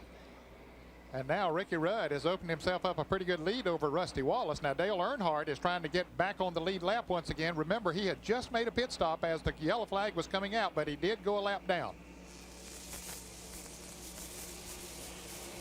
Rusty Wallace did not have a particularly good restart. Rudd jumped at the start of the drop of the green flag, and Rusty just didn't seem to take off nearly as quickly as Ricky Rudd did. So Rudd is looking good at the moment to pick up that bonus of $10,000. He certainly is, and I think Larry McReynolds hit the nail on the head when he said they built a little fire under Ricky, and a little fire in the guys in the pits got him out first. So now Ricky knows it's up to him to keep that Quaker State Buick out front and try to collect that $10,000. Certainly not being challenged in any way at the moment. He has things solidly in the lead. Here's trouble on the front straightaway. Oh, several cars are into the wall. This is going to virtually block the entire racetrack. Look at the cars all banged up together, several involved, and we have fire breaking out on one of the cars. A lot of fire seen down there as the smoke begins to clear. We are unable to tell you exactly who is involved in this crash, but we do have some fire that's burning on the racetrack. I know Rick Wilson's car was in it. I could see his car was one that was involved in the melee here on the front straightaway. The firemen over there very quickly to put the fire out as the leaders come around now and just about have to stop as they go in there because they can't see where they're going. Yeah, they're going to have to go very, very slowly through this area. I think if they stay to the high side, they're going to get by okay. But boy, just a tremendous crash. The number 31 car driven by Johnny Rutherford is involved in this crash. I think he's the one that had the fire from it. Now, this is the shot of it from our mountain cam. You can see several cars spinning and hitting the wall.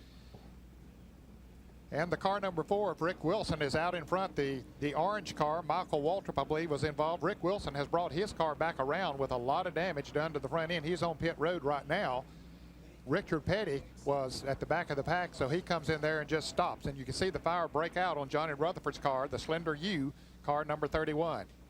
Well, the Rick Wilson car has made its way into the pit area with a lot of damage. There you can see the cars against the inside wall, Michael Waltrip and Johnny Rutherford. Yeah, that's Michael Waltrip's Country Time Lemonade yellow car, number 30, the one that's behind the two cars on this side, the 31 car of Johnny Rutherford. And is that the car number 10 of the car 03 03? Okay. Bill Schmidt, one of the Winston Westa competitor. Let's go to Jerry Punch, who's with Johnny Rutherford. Some scary moments, Johnny. I'm with Johnny Rutherford here. Johnny, first of all, you okay? Yeah, I'm fine. I got bumped around a little bit, but, you know, I don't know who got out of shape, but all hell broke loose. A lot of fire out there. Of course, you smell the uniform saved you. Some charring on the back of the uniform. A couple of guys were trying to get out of the car. You were pinned on the inside. They couldn't hardly get to you. Well, I knew I could come out on the inside, but I hit my fire extinguisher bottle the third time in my career that I've ever remembered to do that. And it went off, and of course I had a hood fire on mine, but it really wasn't anything serious, so I just sat there and waited until everybody got by. Thankful Johnny Rutherford, Lone Star JR is okay, and Mike Waltrip has climbed out of his car. They're going to try to get that car back on the racetrack. And up pit road, Dick Berggren standing by with Mark Martin. Dick? Well, Mark, you all right? Yeah, I'm fine. You know, just unfortunate accident with the Strollite Thunderbird. The crew had worked real hard. They had the car handling pretty good. We were looking forward to a top 10 finish. It got run over from behind. It seems like if you try to race through them, they come across in front of you, and I run into them. If I try to stop, I get hit from behind. It just hadn't been my year, you know. This is an unlucky car too. This car has run 6 times and has crashed out 5 times. Jerry Punch has more. Jerry? The guy's had his trouble this year, and another bad day, unlucky day for the Kodak Oldsmobile for Rick Wilson. Rick, first of all, you all right? Yeah, I'm fine. What happened out there? Well, I can't really believe, I think Greg Sachs just had totally lost what he was thinking about. He hit me on the back straightaway, hit me pretty hard on the back straightaway. When we come off of 4 there, I was up underneath him. He just turned into me, spun me around, and that caused one heck of a wreck and took a lot of good cars out. I don't know what he was thinking about. Well, an upset Rick Wilson here. He's okay, but he'll have to cool off for a little while. The car heavily damaged. The Kodak Oldsmobile heads back up pit road. Take another look at the crash from our camera outside of corner number 4 up on the mountain. Well, as Rick Wilson said, apparently he and Greg Sachs got together, and of course they were running in a thick pack of cars, and once they got together and started spinning around, the smoke blinded everybody else, and so cars went spinning everywhere. Michael Waltrip got involved in it. The car 03 of Bill Schmidt got involved in it. So, as Johnny Rutherford said, it really was a rough one. But apparently all drivers are okay. And we'll be back with more of our live coverage after these messages. Stay with us. Well, let's take a look once again at the crash that has caused this very lengthy delay. And it started when Rick Wilson said he and Greg Sachs got together as they were coming actually Bob, I think they'd gotten off of turn 4 and down the front straightaway. And as they spun around, then several other cars got involved as well. Rick Wilson, of course, and Greg Sachs, Bill Schmidt, Michael Waltrip, Johnny Rutherford, and the car number 6 of Mark Martin. But look now at the crews that come over immediately to the wall and begin to extinguish the flames. Sure, there is a lot of competition out there on the racetrack, but when the driver is in trouble, they are right there to assist in any way they can with safety precautions. Well, of course, the safety crew here at the Phoenix International Raceway were on the scene very quickly as well as some of the crew members that were pitted in that area. So the cleanup is continuing from this crash that has taken 6 cars out of the Checker 500. We'll be back with more of our live coverage from Phoenix International Raceway.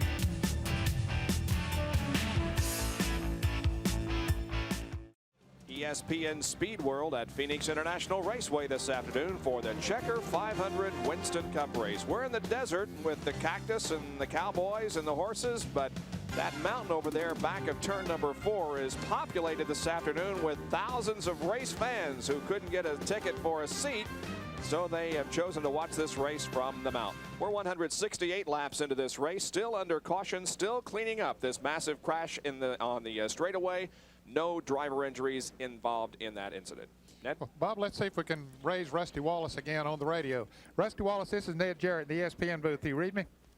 Ned, go ahead. Well, I'm sure that you're glad that all of that mess was behind you. Yeah, I sure was. I hope everybody's okay. That was kind of scary looking, but I don't really know what happened, but I hope everybody's okay. Yeah, the report is that everybody's okay. We noticed on the last restart that Rudd got the jump on you a little bit there and was headed towards that $10,000, but you didn't get 5 full green laps in, so you'll have to start all over again. You going to be better prepared for him this time? Yeah, I think so. I got it. I'm hoping that when Earnhardt hits the inside lane, he goes for his lap back, he'll get Rudd pushed up high, and I'll follow Earnhardt through. I don't know if that'll happen or not. See what happens. Okay, we'll see if that works. Good luck to you. Let's go to Dr. Jerry Punch in the pit area with this report.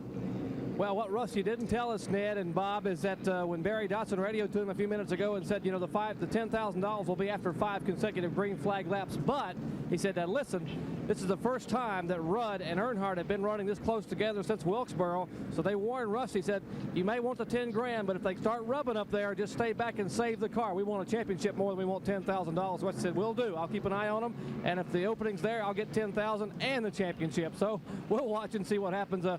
No shortage of excitement down here, but possibly another shortage up where Dick Berggren is. Dick? Well, it turns out, Jerry, that the crash wasn't bad for everybody. It sure was for the teams who got knocked out, but it was not a bad thing for the teams who were searching for tires. We had another tire shortage situation going.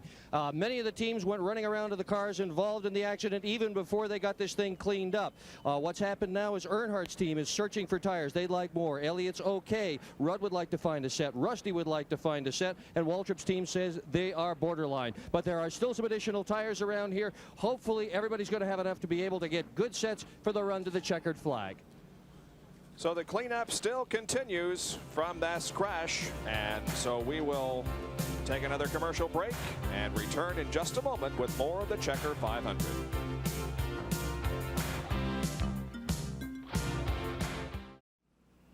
.171 laps complete out of 312, and Ricky Rudd has the lead over Rusty Wallace, Terry Labonte, Mike Alexander, and Jeff Bodine.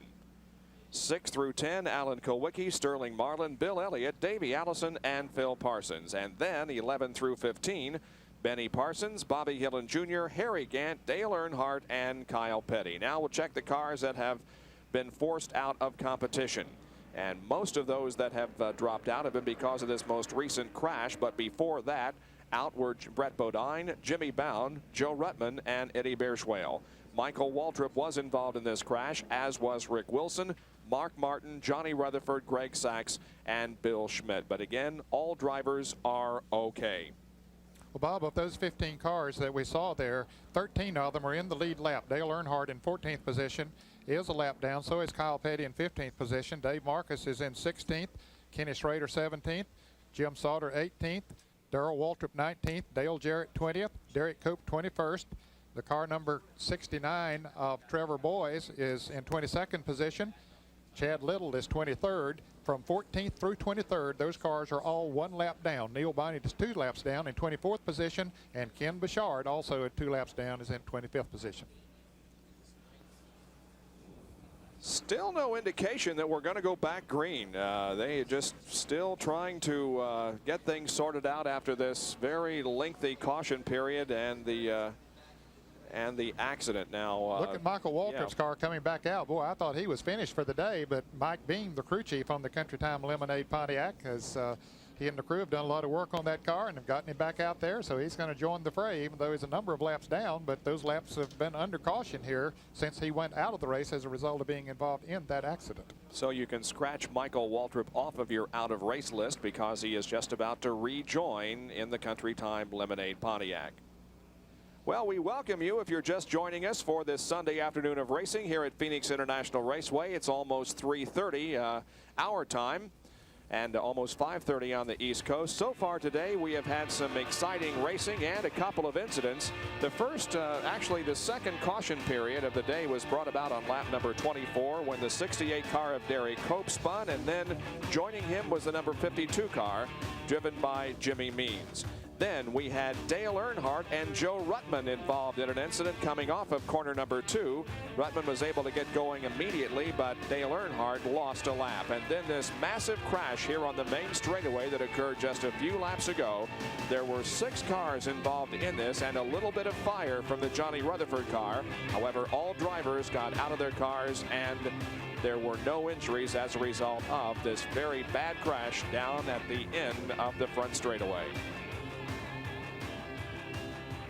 And that's where we are right now as the field still is behind the Pontiac pace car.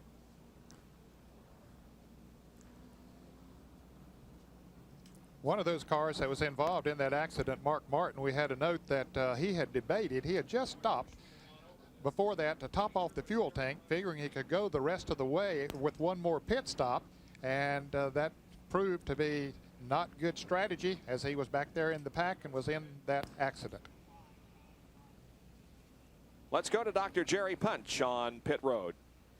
Well, we're not exactly on pit road anymore, Bob. We've snuck around behind the garage area. We're going to give the fans a peek at what's going to happen in 1989. Now, we've gotten the keys from Junior Johnson. We've unlocked the Budweiser truck back in the infield here. And what we're going to show you, this is the car they've been running all year for the past couple of years. That's the 88 Chevrolet Monte Carlo. But no more Chevrolets in 89. This car on the bottom, the brand new 1989 Ford Thunderbird. This car, loaded up here in the truck, will go to Atlanta this Thursday for testing. Junior Johnson will debut the brand new Budweiser colors on a Ford for 89.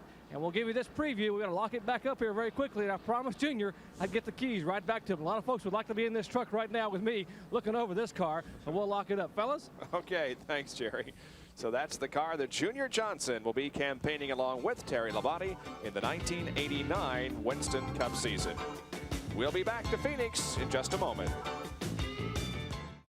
Bob Jenkins, Ned Jarrett, Jerry Punch, and Dick Berggren back at Phoenix International Raceway, where the Checker 500 has now been under caution for 15 laps because of this accident down at the end of the main straightaway.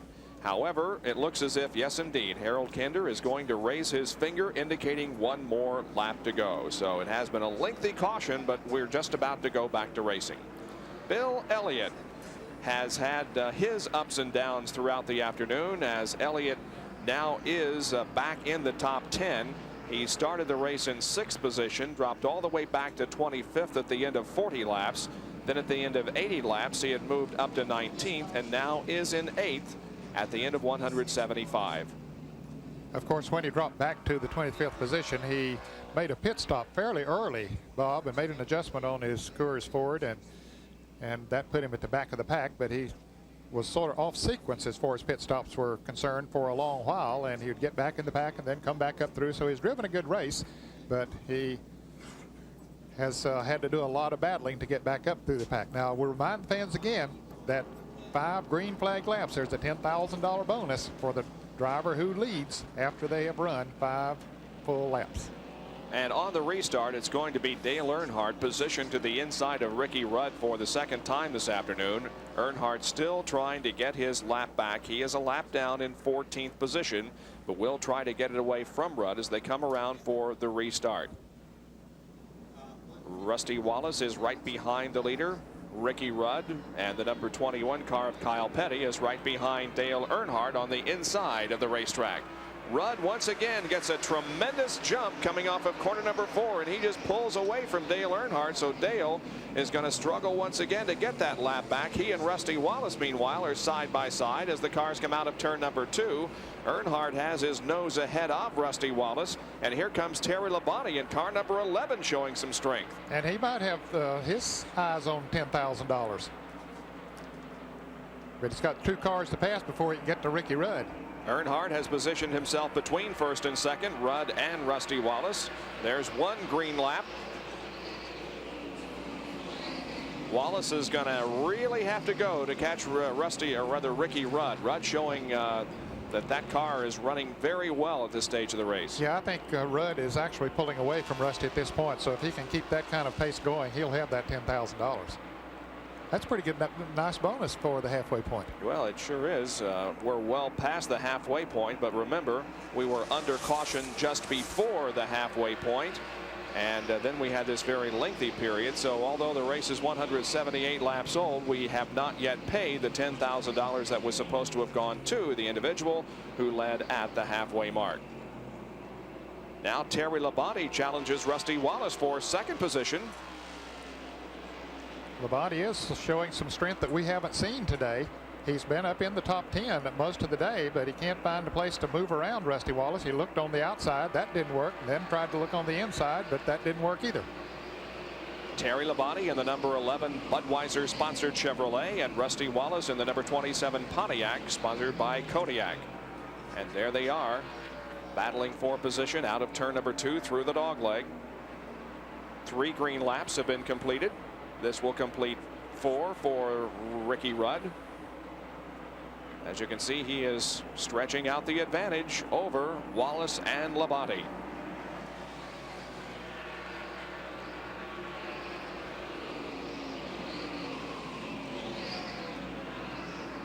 Notice how they're still hugging the inside of the racetrack down between turns 1 and 2.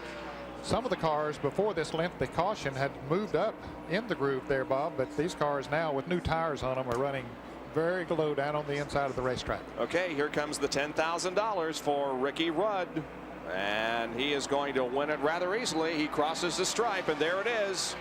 Gillette Personal Products Division awards $10,000 to Ricky Rudd. The Quaker State Buick team, owned by Kenny Bernstein, the crew chief on the car, Larry McReynolds, all will share in the $10,000 bonus.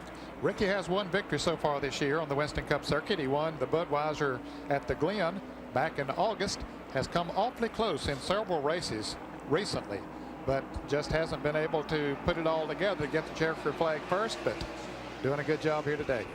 And Mike Alexander is coming in for a pit stop, and an unfortunate break for Mike, who was running in 4th position and having a tremendous afternoon. And this is certainly an unscheduled pit stop. They're going under the hood, it looks like, on the car, so it's not a tire problem. Now they're talking to Mike Alexander to see if they can figure out what it was. So now they do raise the hood of the car.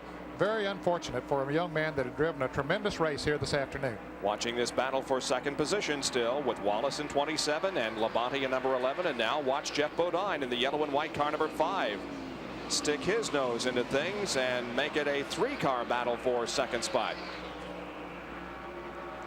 Well, Bodine was the pole setter here this afternoon. He lost the lead fairly early to Rusty Wallace, but he has stayed in contention all afternoon and certainly is not to be counted out in this race.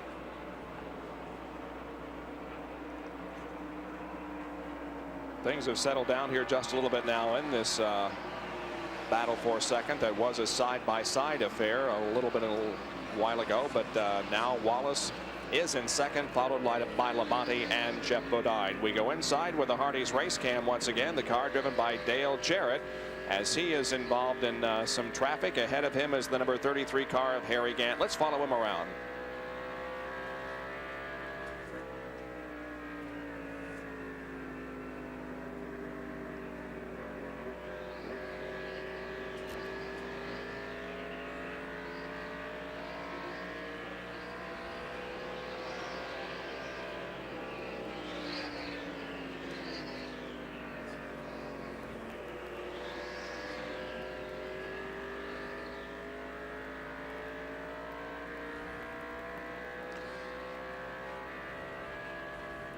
Interesting to hear the places that Dale gets off the accelerator and onto the brake and then back on the accelerator, as he is right behind the number 83 car driven by Lake Speed and the 33 car driven by Harry Gant. And once Richard again, Petty is getting the black flag once again. Petty had been behind the wall for quite a while with a smoking problem on his STP Pontiac, but now apparently the smoke is coming again, and they have black flag Richard Petty. there he is, slowing down, coming out of turn number 2. So Richard will be going to the pit area once again. He has had problems for the last 50 laps or so, trying to stay in the race, but continues to be black flag. Let's go to Dr. Jerry Punch, who can assess the Mike Alexander problem. Well, Mike Alexander still sitting in the pit. A tough break for the young driver from Franklin, Tennessee. They have an ignition problem. They are changing all the wires, all the spark plug wires. They also changing the rotor button and distributor cap on the Miller Buick, and he's been sitting here now about 4 laps or so he will lose a lot of time and still sits while they try to diagnose the problem. So Mike Alexander, who was running in the top 5, falls out of it and sits in the pit area while the crew tries to find the problem on that car. Rudd, Wallace, Labonte, Bodine, and Kulwicki, Marlin, Elliott, Hillen, Gannon, Allison in the Checker 500.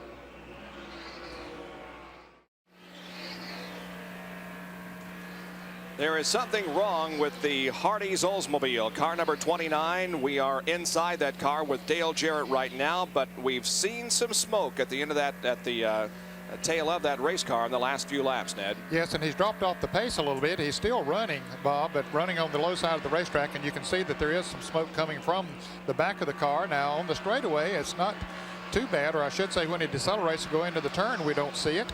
But then there are points on the racetrack where we see smoke coming from it. The NASCAR officials have been looking it over, and they have just given him the black flag, so Dale will have to bring it into the pits and see what the problem is. Dale was running in 20th position, but now receives the black flag and will have to come in to get that situation resolved. A lot of smoke coming from it at times on the racetrack. The Hardee's Oldsmobile, driven by Dale Jarrett.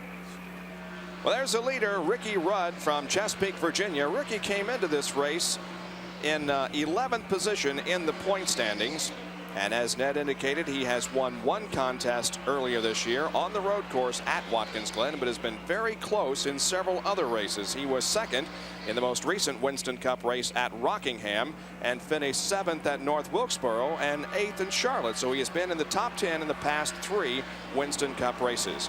Here is a battle between the number 7 car of Alan Kulwicki and the 5 car of Jeff Bodine, and Bodine was up there in a position battling for 2nd for a while, but now Alan Kulwicki has come on to take away the 4th spot from Bodine. Kulwicki's car has been running very well. As he mentioned when we talked to him on the radio, he had gotten behind, had made some pit stops early there because of a lug problem, but since then the car has really been running good. Well, Ricky Rudd, while we watch Kulwicki and Jeff Bodine, Rudd has led 100 of the 194 laps so far, and Rusty Wallace has led 66. The driver who leads the most, of course, will receive extra bonus points from Winston, but at the moment, Rudd has led the majority of the laps so far. Rusty just doesn't seem to be able to close in very much on Rudd. No, Rudd has pulled away. You can see Dale Earnhardt in the black car number 3, who is a lap down, is still running in front of Rusty Wallace, and Terry Labonte right on the back bumper of Rusty Wallace, but Ricky Rudd has been able to move away from them and just sitting out there running on the racetrack by himself. He's not in any traffic. You can see him on the left side of your screen as he goes into turn 3, and those other 3 cars, which are running fairly close together. Dale Jarrett goes back out of the pits, but still smoke coming from the Hardee's Oldsmobile. I'm sure that they'll be bringing him back in here before too long.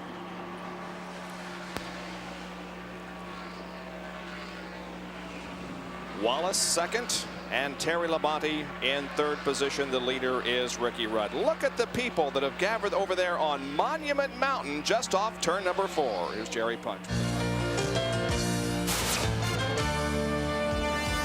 Every Winston Cup racetrack has its own unique feature that makes it sort of special on the tour. At Martinsville Speedway in Martinsville, Virginia, it's the famous Duck Pond. Well, here at Phoenix International Raceway, it's Monument Mountain. Now, this Monument Mountain here, actually part of the Estrella mountain chain, separates the Phoenix Raceway property from the Gila Indian Reservation. This fence actually is the boundary line for the Indian Reservation. But today on race day, it serves a special purpose. It is the general admission portion of the grandstand. The reserved seats, all 32,000 of them, had been sold long before this race began. So some 7,000 fans have bought seats at $10 a head for this beautiful panoramic view of Phoenix International Raceway. 7,000 to 10,000 fans sitting here watching the first ever Winston Cup event to be held here. We arrived at the racetrack about 7:30 this morning. There were hundreds of people lined up to gain a general admission ticket that would allow them to sit on this mountain. And as you can see, there are several thousand this afternoon that have gathered here. Lots of fans from all over the country, not only the Southwest, but lots from the Southeast have gathered here for the Checker 500 at Phoenix International Raceway. And we'll be right back.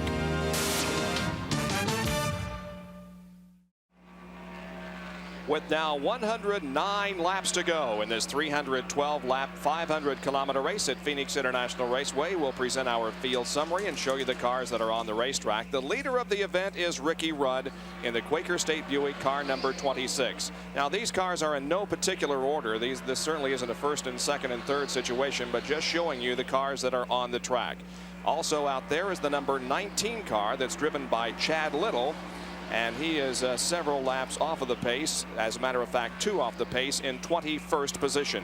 Dale Earnhardt is in car number 3. He's in 13th spot and 1 lap down to the field. Behind him is the second place car of Rusty Wallace, who was one of our 5 leaders that we have, rather 8 leaders that we have had so far in this race. Rusty Wallace in second. In third position is the number 11 Junior Johnson Tim Brewer prepared car, driven by Terry Labonte. And Jerry Punch has a comment on Terry from the pit area. Labonte starting back in 17th spot. They're pretty impressed to be up there in the top 3 or 4 right now, currently being shown in third. Now, this car that Terry is driving here is the car they used to win the Winston with at Charlotte back in May. It's the car that won the All-Star race.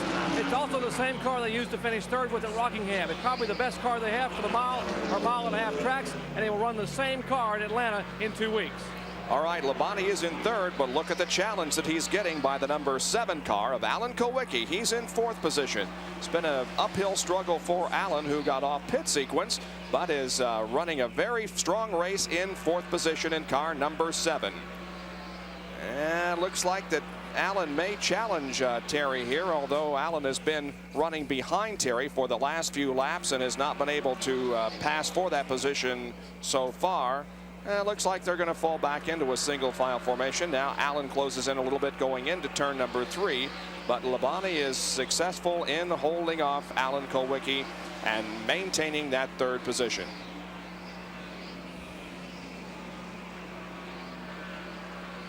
So we'll continue now with our field summary, and the next car I believe is one that we have already talked about, namely Chad Little in car number 19. So we'll go to the one behind him.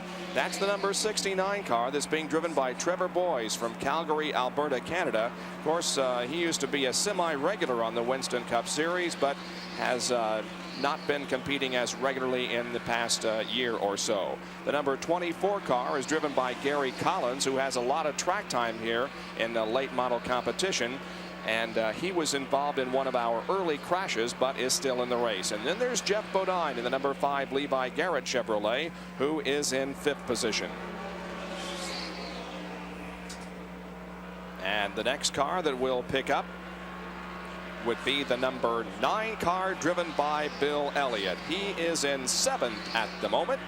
The current Winston Cup points leader, hoping to nail down his first championship.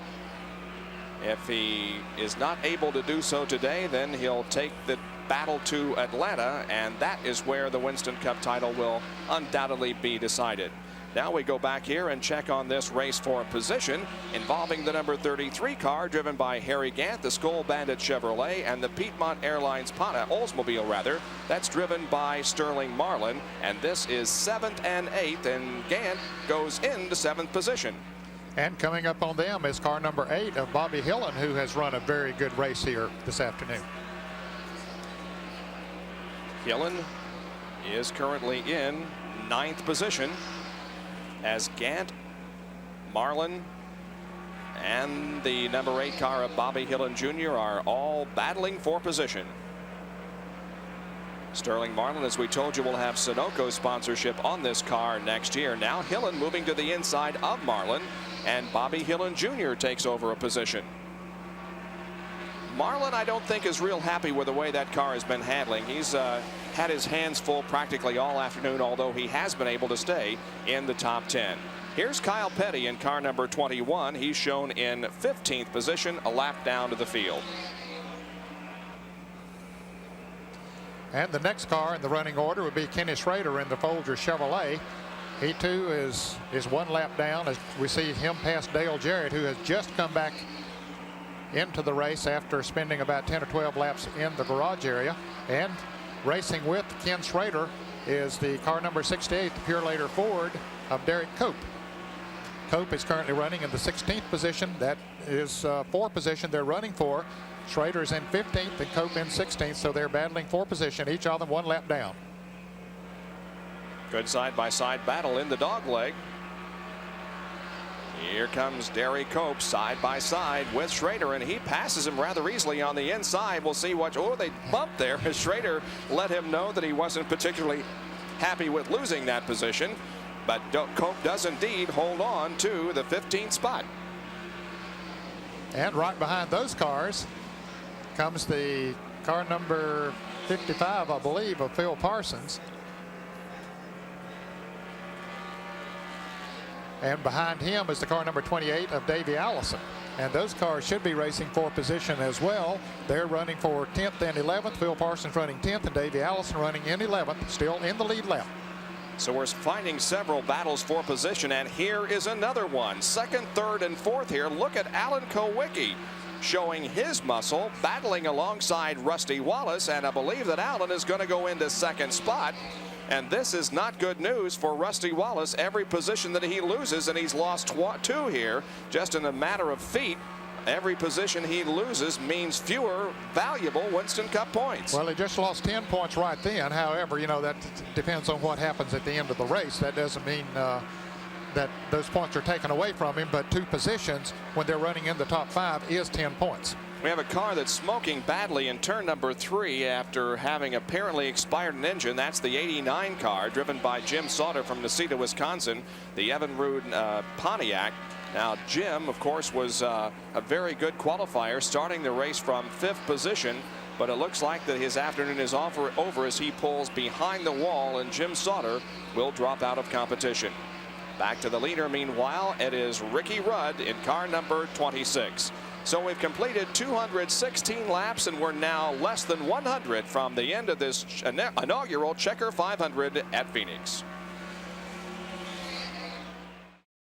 Back at Phoenix, where Jeff Bodine in car number 5 is being challenged for 5th position by the number 9 car of Bill Elliott. Here comes Elliott on the inside, and there's Harry Gant right behind Elliott. This is a 3-car battle for position, and Bill Elliott is going to go into 5th position. That's Jeff Bodine in the number 5 car high on the racetrack. Harry Gant sneaking below him on the inside as the cars move out of turn number 2 down the backstretch. Bill Elliott is certainly coming on strong. Yes, he is. He's now back up into the top 5 once again.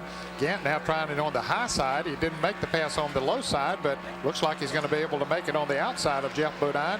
You can see there's some left rear quarter panel damage to Jeff Bodine's car. Maybe Gant saw that and said, hey, I don't want to get too close to him. I might cut a tire. So he decided to pass him on the outside where the sheet metal's a little smoother.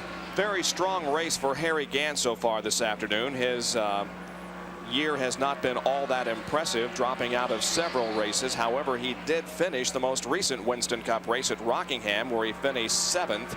But has been the victim of several mechanical problems and accidents. And here's Rusty Wallace coming into the pits. Rusty Wallace, who had dropped back to 4th, and this should be his last pit stop. We'll follow him down pit road and see what they do. Probably will change the right side tires. Is this on schedule, do you think, Ned? No, I think this is on schedule. Let's go to Dick Berggren. Well, he's in here. He's taking right side tires, Ned. His guys were just walking up and down pit road with a lot of other teams looking for tires. The tire shortage has materialized. Here is Rusty at 11.6 seconds. He's back out. It was not a scheduled stop. He had a flat right front. The right front was cooked, and that was the problem. Yeah, it looked like that tire was flat when he came off of there, so it was unscheduled. I thought that it was just a little bit early, maybe about 10 or so laps earlier than what would be a normal pit stop. But now the question is, can he go the rest of the way? We are at lap 223, and certainly within the window, are we not? Yeah, he should be able to go the rest of the way as far as fuel is concerned. You're running pretty close, but he's getting almost 4 miles to gallon, about 3 9/10 seconds. And for more on that, let's go to Jerry Punch. Well, Ned, you're talking about Rusty making it the rest of the way on fuel. I just talked to Harold Elliott a minute ago, and they were planning on pitting Rusty on lap 233, which would have given him roughly 79 laps to go. That would have been his final stop. They feel like they shouldn't go more than about 80 or 81 laps because they're real concerned about this car picking up all the fuel in the fuel cell. This is the same car that he ran at Michigan and finished second, but he finished second because he ran out of fuel twice up there with this same car at Whitney. So they don't want to risk it. He may have to make one more stop. All right. Well, we'll watch and see what happens. Right now, he is a lap down, but has been able to pass the number 11 car of Terry Labonte. So with those new tires on that car, he is moving well. Yeah, but he's about probably 4 or 5 seconds behind the car of Ricky Rudd. Will time, and Rudd goes across the start-finish line as Rusty comes off of turn 4. So that's the car that he has to catch and pass before he can get back in the lead lap. And here's Rusty crossing the start-finish line, 8 seconds. So he's got a lot of making up to do before he can get back in the lead lap. Of course, Rudd has one more pit stop to make. No question about that. Now, when it'll come? Well, probably in the next 10, 12, 15 laps. Rusty, by virtue of that pit stop, does go a lap down and in 13th spot. So here's Rudd coming off of corner number 4 once again. Moving to the inside to pass Chad Little going into turn number 1. Also there is the Lifebuoy car driven by Dave Marcus. Now, Bob, in the last 3 races, Rusty Wallace, of course, won them. In each case, he was 2 laps down, rallied to make up those laps, came back and won the race. But he had the fastest car in both of those races. I don't think today that he has the fastest car. He has a very fast race car, but I think Ricky Rudd has the fastest car. He's proven that. He's led more laps than anyone else. So it might be a little bit tougher. Even if he gets some cautions, might be a little tougher for him to make up even the 1 lap. For those of you just joining us, it is just about 6 o'clock on the East Coast. It's 4 o'clock here in Phoenix. We are live at Phoenix International Raceway for the inaugural Checker 500 Winston Cup race, and we are 228 laps into this 312 lap event. And here are the top 5. Ricky Rudd, the leader. Alan Kulwicki is second. Terry Labonte is third. Bill Elliott fourth, and Harry Gant is in 5th position. 6 through 10, Bobby Hillin Jr., Jeff Bodine, Davey Allison, Sterling Marlin, and Phil Parsons. You'll notice that Rusty Wallace is not in the top 10. Again, he just pitted a few laps ago. His apparently final pit stop of the afternoon, although there is some discussion about that. Nevertheless, he is a lap down in 13th position, but should be able to get that lap back when everybody else comes in for their stop, should we remain under green. Well, we're watching Ricky Rudd. His car seems to be handling very well here right now. We do have a report that Alan Kulwicki says the tires are beginning to go away a little bit on his car. Alan running in 2nd position right now, but still running very well on the racetrack. Let's go to Jerry Punch once again. Well, the strategy here in the Quaker State pit is this, gentlemen. He is planning on pitting on lap 234. That is exactly 4 laps from now. Now, that would give them 78 laps to go to the completion of the race should it go green, and they could make it the rest of the way. They are hoping it will go green. They feel very comfortable. They want to get a good, quick pit stop.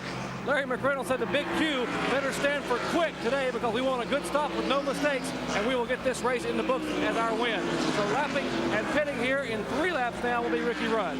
Well, Jerry, while you were talking, Kenny Schrader passed him. The fans saw that on the screen. Now, that doesn't mean that Ricky Rudd had slowed down. Ken Schrader had just made a pit stop and had new tires on the outside, and that enabled him to move around the leader, Ricky Rudd. And so we'll watch for Rudd to come in the next couple of laps. So, indeed, it does show that the new tires can give you some faster speeds, but it also shows that Rudd is on the older tires and therefore needs some new ones if he's going to stay up. We'll be right back. Ricky Rudd leads the Checker 500 here at Phoenix International Raceway. He is, well, actually, he's gone over now the prescribed lap that he was going to come in on. He was supposed to come in on lap number 34, according to his crew. He has completed lap 235, and coming down this time, he will complete lap 236 if he does, or is he going to make the pit stop? Nope, he's staying out there again. Yes, he is. He's riding pretty comfortable, I guess, and hates to give up that lead. And he knows that when he and Rusty or Alan Kulwicki stops, that'll put Rusty Wallace back in the lead lap. Well, he is expected in at any moment, just trying to get as many laps out of those tires and out of the fuel as he possibly can. Rudd has led the majority of laps here this afternoon and looked very strong all race long in that Quaker State Buick. Okay, here he comes. He's coming down pit road this time, which should be his last pit stop of the afternoon. And Larry McReynolds and the crew ready for him. And they want to make this a quick one. Jerry Punch is there. Well, Ricky Rudd had radioed to the crew exactly what you said, fellas. He said, let's stay out a couple more laps. Maybe we'll get a yellow flag. We can keep some of these guys a lap down, but it didn't happen. So they are now in some 75 laps from the conclusion of the Checker 500. 2 right side tires, 2 complete cans of fuel, 13.6 seconds, and they were quick. They said they would be, and they were. That is a very good pit stop, and that should give him enough fuel to go the rest of the way. Dale Earnhardt had just made a pit stop as well, which should be his last pit stop. Earnhardt, of course, running a lap down as a result of a spin earlier in the race. So with Rudd relinquishing the lead now, it goes to the number 7 car driven by Alan Kulwicki, and look who's right behind him. That's Rusty Wallace, who is again a lap down at this point because of his early pit stop. But he has newer tires than does Alan Kulwicki in car number 7, so he'd like to move in front of him in case a caution should come out. Of course, Kulwicki will have a pit stop coming up before too long, but Rusty Wallace driving his heart out once again as they go around the Piedmont Airlines car of Sterling Marlin, car number 44. That car is still kicking up a little bit in the turns, moving high, which allows Kulwicki and now the car number 27 of Rusty Wallace to move by, and Bill Elliott is coming into the pits, and we understand that Alan Kulwicki will be coming in about 4 laps. There is Bill Elliott, who has stopped the Coors Motorcraft Ford in his stall, and the Elliott crew going to work on it. Jerry Punch can explain what's going on. Well, Ernie and Dan Elliott and the rest of the Motorcraft Coors Melling crew here changed right side tires, 13.7 seconds. I tell you, these guys are doing an excellent job in the pits. Elliott down and away. Moving out on the acceleration lane and rejoining the racetrack out in corner number 2, the number 8 car driven by Bobby Hillin Jr. is also in for a pit stop, and Hillin is running in the top 10. As a matter of fact, he's in the top 5, relinquishing that 5th position when he came in for what should be his final pit stop of the day. And he, like everyone else, is taking on right side tires. Those are the ones that give up first because they get most of the strain when they go into the turn. Good pit stop for him. Benny Parsons was just in. We saw Sterling Marlin coming into the pits. Kyle Petty is in as well. So everybody making these last pit stops as we see Bobby Hillin go back out of the racetrack. He'll enter the racetrack coming off on turn 2. And the number 7 crew, the Kulwicki crew, begins to ready itself for a possible stop by the leader of the race in a few more laps. Remember, Allen is off sequence with everybody else because of a unscheduled stop very early in the race, but the Xerox team is looking for him within the next few laps. There he is on the racetrack, leading the Checker 500, Alan Kulwicki. Well, Kulwicki had a bad qualifying lap on Friday, the first day of qualifying here, but came back and was the fastest second round on the second day of qualifying. And here, is he coming into the pits? No, well, no, not out. this time, staying out. They told him to pit, we understand, but he stayed out there. There's the battered car of Rick Wilson, the number 4 machine. That was one of those involved in this massive 6-car accident at the end of the straightaway that caused a yellow flag of about 15 laps. Nobody injured in that crash, but it certainly was a very scary looking accident as we had some fire and some very badly damaged race cars as a result of it. Kulwicki still stays out there on the track and does not come in for a stop. Well, I think his crew is expecting him in. Now, whether they have radio communication, I don't know. Or Alan says, well, let me run here as long as I can. Of course, sometimes it doesn't pay to run too long and run out of gas because there's a lot of things can happen if you run out of gas. You can burn a piston, you can have to coast back into the pits and have trouble getting it fired. Just a lot of different things that can go wrong, but Allen apparently feeling pretty comfortable with it. He stays out there one more time. No banking on the turns here, so you can't really use the banking to get to coast back into the pit area. So Kulwicki is staying out there and stretching it just as far as he possibly can. We understand, however, he should be coming in this lap. We'll wait and see. He's in the dog leg now, setting the car into turn number 3. He'll be getting on the brakes right here if he is coming in, diving to the inside, and nope, he's fooled us again. There's Geoff Bodine, who has come in, and Bodine, one of those also running in the top 5, comes in for what should be his final pit stop of the afternoon. And Davey Allison is in the pits a little farther up pit road for what should be his last pit stop. He's getting right side tires as well. As Bodine goes out, Jimmy Means goes out after making a pit stop in the Eureka vacuum cleaner car. A little bit of body damage there on the left rear of the number 5 Levi Garrett Chevrolet. Kulwicki he just is not really paying attention to the crew if they are indeed calling him in, but I would imagine that Allen is pretty much calling the shots here. Well, he owns his own car and certainly is in position to call the shots. And when Rusty Wallace came up on him there a little bit ago, Bob, it looked like Rusty might get back in the lead lap, but Allen was able to pull away from him, and so he hasn't been threatened with that here recently. So he figures, well, heck, I'm running some pretty good lap times, so why don't I just stay out here and run for a little while? But yeah, staying out. I thought he was coming in that time. He dipped down to the inside of the racetrack, but still staying out there, circling around. That completes lap number 248 for Allen. It's a 312 lap race. You can see the shadows now over the first and second turns as the sun begins to lower itself in the western sky. So while we wait for the Allen Kulwicki pit stop, which apparently is not going to come in the next couple of laps, we'll take another break and be right back at the Checker 500. While we were away, Allen Kulwicki did finally make his pit stop. It was a routine one, but it did give up the lead to Ricky Rudd in car number 26. Also, actually, Bobby, it gave up the lead to Terry Labonte in car number 11, but he only ran a couple of laps, and then he came in for his pit stop, so that does put Ricky Rudd back in the lead. And second now in the serial scoring is Phil Parsons. Third is Allen Kulwicki. Fourth is Terry Labonte. Fifth is Rusty Wallace. In sixth is Bill Elliott.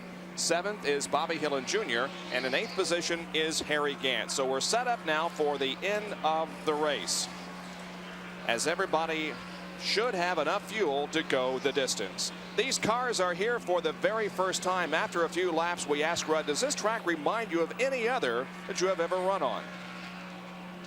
Well, I'm trying to think. You know, turns 1 and 2 compare maybe a little bit to say Pocono. Turns 3 and 4 to me compare more to turn 9 at Riverside more than any track that we run. So it's the corners are so much different than anything we run on a typical standard oval track that it's altogether different driving style it takes to get around here. More like you would use for getting around a road course. So Rudd compares it with several tracks and even compares it to a road course, and certainly he is a fan of road courses because his only win in the 1988 season has come on the road course at Watkins Glen. Now the second place car driven by Phil Parsons has not made his final pit stop, so he will undoubtedly drop out of that second position when he does come in. Allen Kulwicki went 98 miles before he came in the pits. As we look at Phil Parsons passing the 19 car of Chad Little, Parsons in car number 55, and Terry Labonte went 100 miles on a tank of fuel. That was a little more than most of them expected to get on this racetrack. Now on the higher bank tracks where they turn the track in about 25 seconds, then they can get sometimes 100 miles on a tank of fuel. Here's Darrell Waltrip in for what should be his final pit stop, and he's gotten some good gas mileage too. He's perhaps went over 100 miles. Tide Chevrolet driven by Darrell Waltrip, and you can see that they're putting some tape at the top of the windshield there on the driver's side, and that's simply because they're staring right into that sun as they come down the straightaway. Yeah, it gets blinding when you go into turn 1 here late in the evening, and NASCAR competition director Dick Beatty told them in the drivers meeting this morning that they would be permitted late in the race to put it on the outside of the windshield. Normally they have to put it on the inside, but they told them here today you will be able to put it on the outside, and they just did on Darrell Waltrip's car. And they certainly need it because the sun is lowering in the western sky, and they're looking right into it as they go down the straightaway, just as they do at Rockingham. The lead held by Ricky Rudd. There is the top 5 with 255 laps completed. Top 5 in the Checker 500, Ricky Rudd, the leader. In second position was Phil Parsons, and now he's coming into the pits for what should be his last pit stop. He had relinquished second position to Alan Kulwicki, but now with Parsons in the pits, he's going to pull out of the lead lap.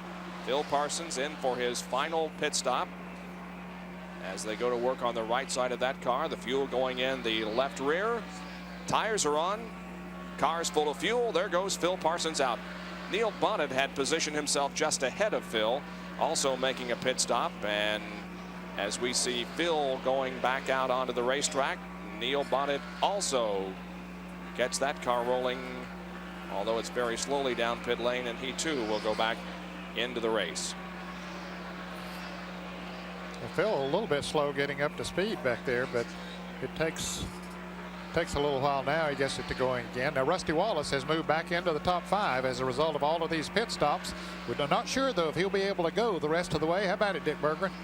Well, they're not sure either, Ned, to tell you the truth. I asked engine builder Harold Elliott if they could go all the way, and Harold put his fingers together like it's going to be very, very close. Then I snuck a peek at the computer. Computer says, they're going to come up short by about 6 laps. So will they roll the dice and try it? We'll have to stand by and see. The national championship could hang in the balance. If Rusty runs out of fuel and can't make it back to his pit, that could be the end of their hopes. If it works, it could be a good thing for him.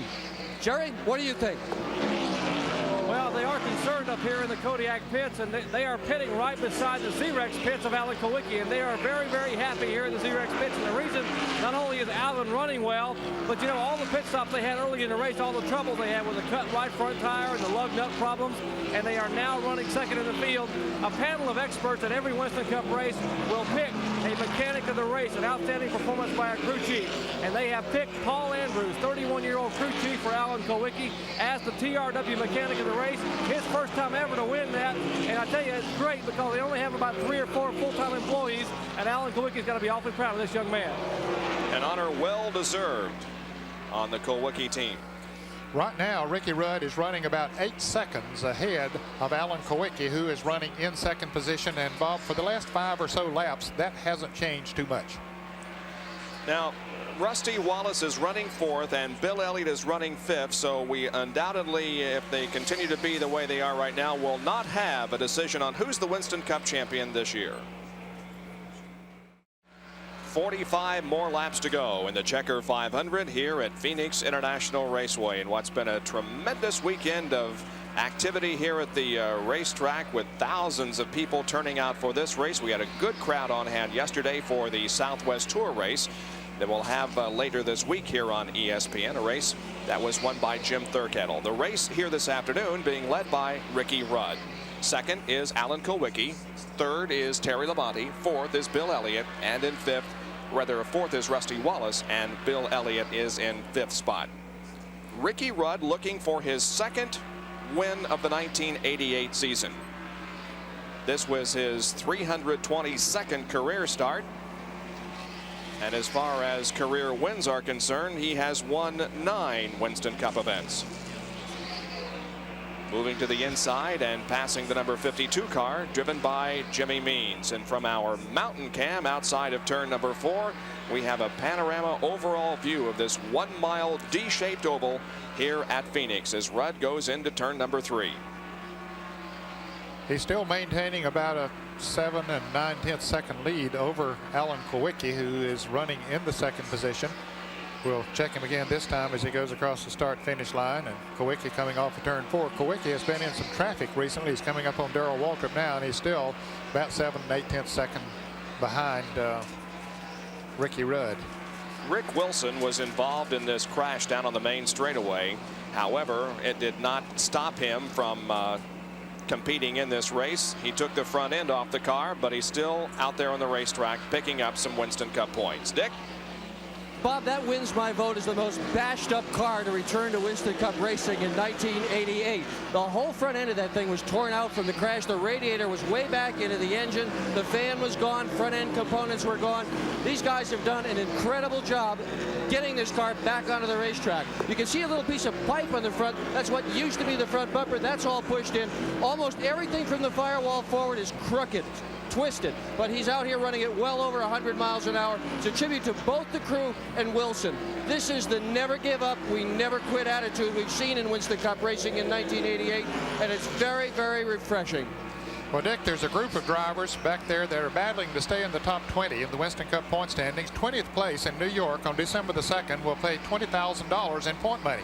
Rick Wilson, Michael Waltrip, Dale Jarrett, Dave Marcus, and Richard Petty are all trying to get in that top 20. They were separated by just a very few points or less than 100 coming into this race. So that's why they put this car back together to get out and make as many laps as he possibly can. Dale Jarrett's already out of the race. Richard Petty's already out of the race. Michael Waltrip has had trouble. So he's just trying to gain as many points as he can. Now, certainly he's not running at full speed. He's running at a pretty good clip out there, though. And he's driving it at a pace that I would say certainly is safe as far as he and the other competitors are concerned. We got a shot of Michael Waltrip's car a little while ago, and his isn't looking real great either, but it certainly is in better shape than the Rick Wilson car. Now we see the number 5 car that has been lapped, so there are 8 machines now on the lead lap, as the number 5 car of Jeff Bodine was running 9th, but now goes a lap down. The next car that will go a lap down, the one running in 8th position, is the 28 car, driven by Davey Allison. So Ricky Rudd just continues to put the competition away here in the Kenny Bernstein Quaker State Buick. I had a feeling, Bob, that he'd run good on this racetrack. Well, I did too. He was my second choice as winner before this race started. I thought maybe that Rusty Wallace had the strongest car, but that has not proved true. And my second choice to win this race was Ricky Rudd, and we're certainly not over yet, but Rudd has led the most laps this afternoon, and I think has proven that he has been the strongest throughout most of the first 275 laps. Excitement, speed, Phoenix, and NASCAR. We're here for the Checker 500.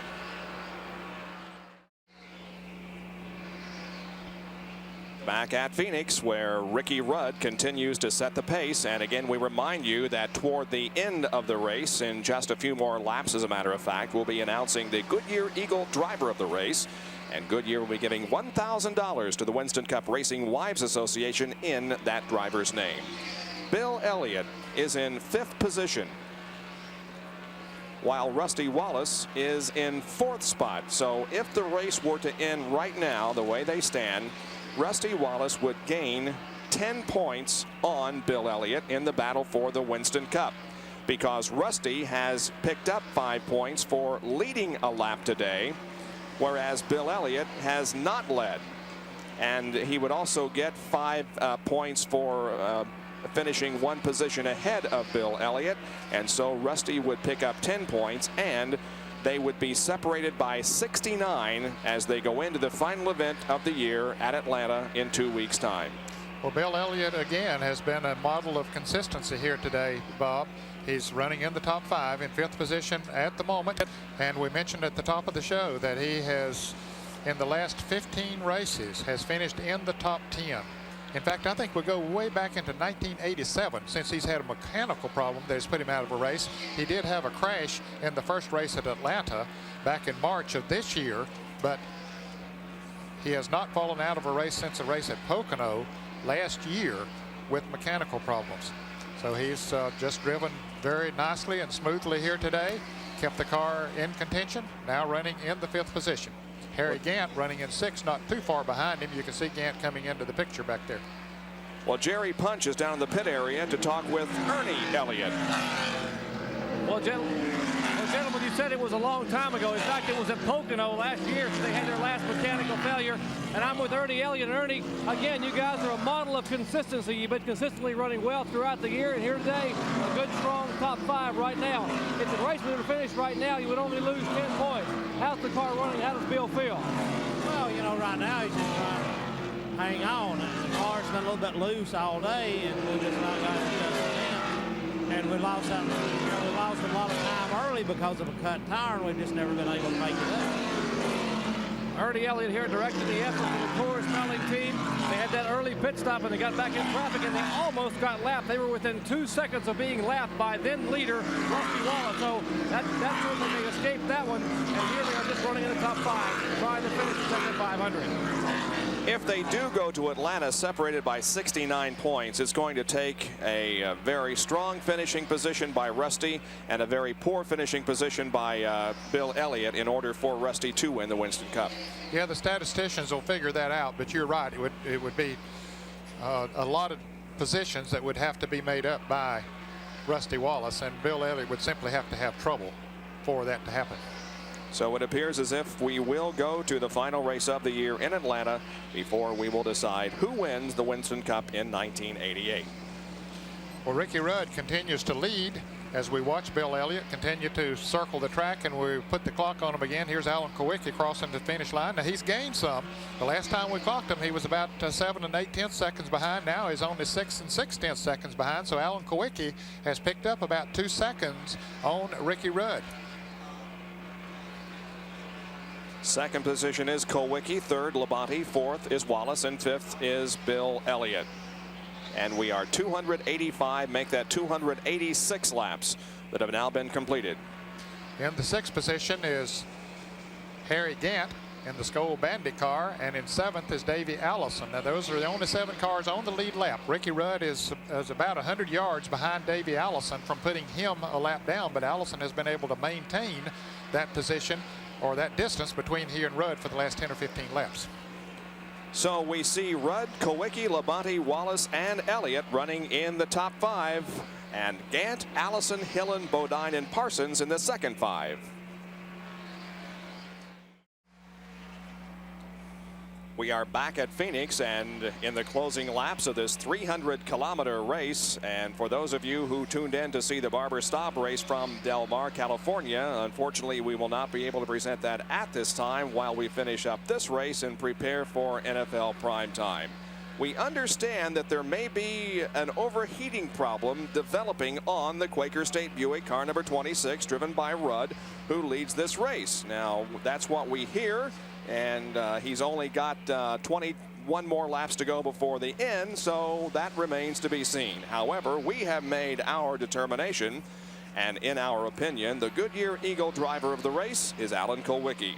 Goodyear will be sending a check for $1,000 in Alan's name to the Winston Cup Racing Wives Association, from a very good driver to a very good cause. Alan is running second in the race, and he has come back from a couple of adversities this afternoon to run very strong in the race, and that's the reason why we have chosen him as our driver of the race. And he is now gaining on Ricky Rudd. He has cut what was an 8-second lead down to about 5 6/10 seconds, Bob. So this race is not over, even though Ricky Rudd is sitting out there comfortably ahead. But if he does have an overheating problem, maybe he's backed off a little bit to sort of conserve that engine. Let us update the fans. We talked about what. Well, we see maybe some smoke from this car. Dick Berggren, have you got a handle on what might be happening here? I sure do, Bob, and you are dead right. He does have an overheating problem. Ricky Rudd is having problems with that engine running hot. The faces on the crew here are faces of concern. Everybody is worried. This team has dropped out of 9 races this year with engine failure. They are right now getting the equipment ready to spray water on the radiator in case Rudd has to come in. Definite overheating problem in Rudd's car. The time is running out. Can he hang on, or is this going to be Alan Kulwicki's first win? 19 more laps to go, and the smoke becomes more evident from the Ricky Rudd car on every circuit of the racetrack. This completes lap 294. And the race is 312 laps, so it is not over. Don't go away. Stay with us. Now look at the smoke coming out of that car. It's very evident now. And the lead has shrunk to 4 seconds, so he's lost half of the lead that he did have. He was 8 seconds ahead, now is 4, and I suspect it'll be less than that the next time around. Now let's go back and pick up what you were about to talk about, Ned, and this Winston Cup situation.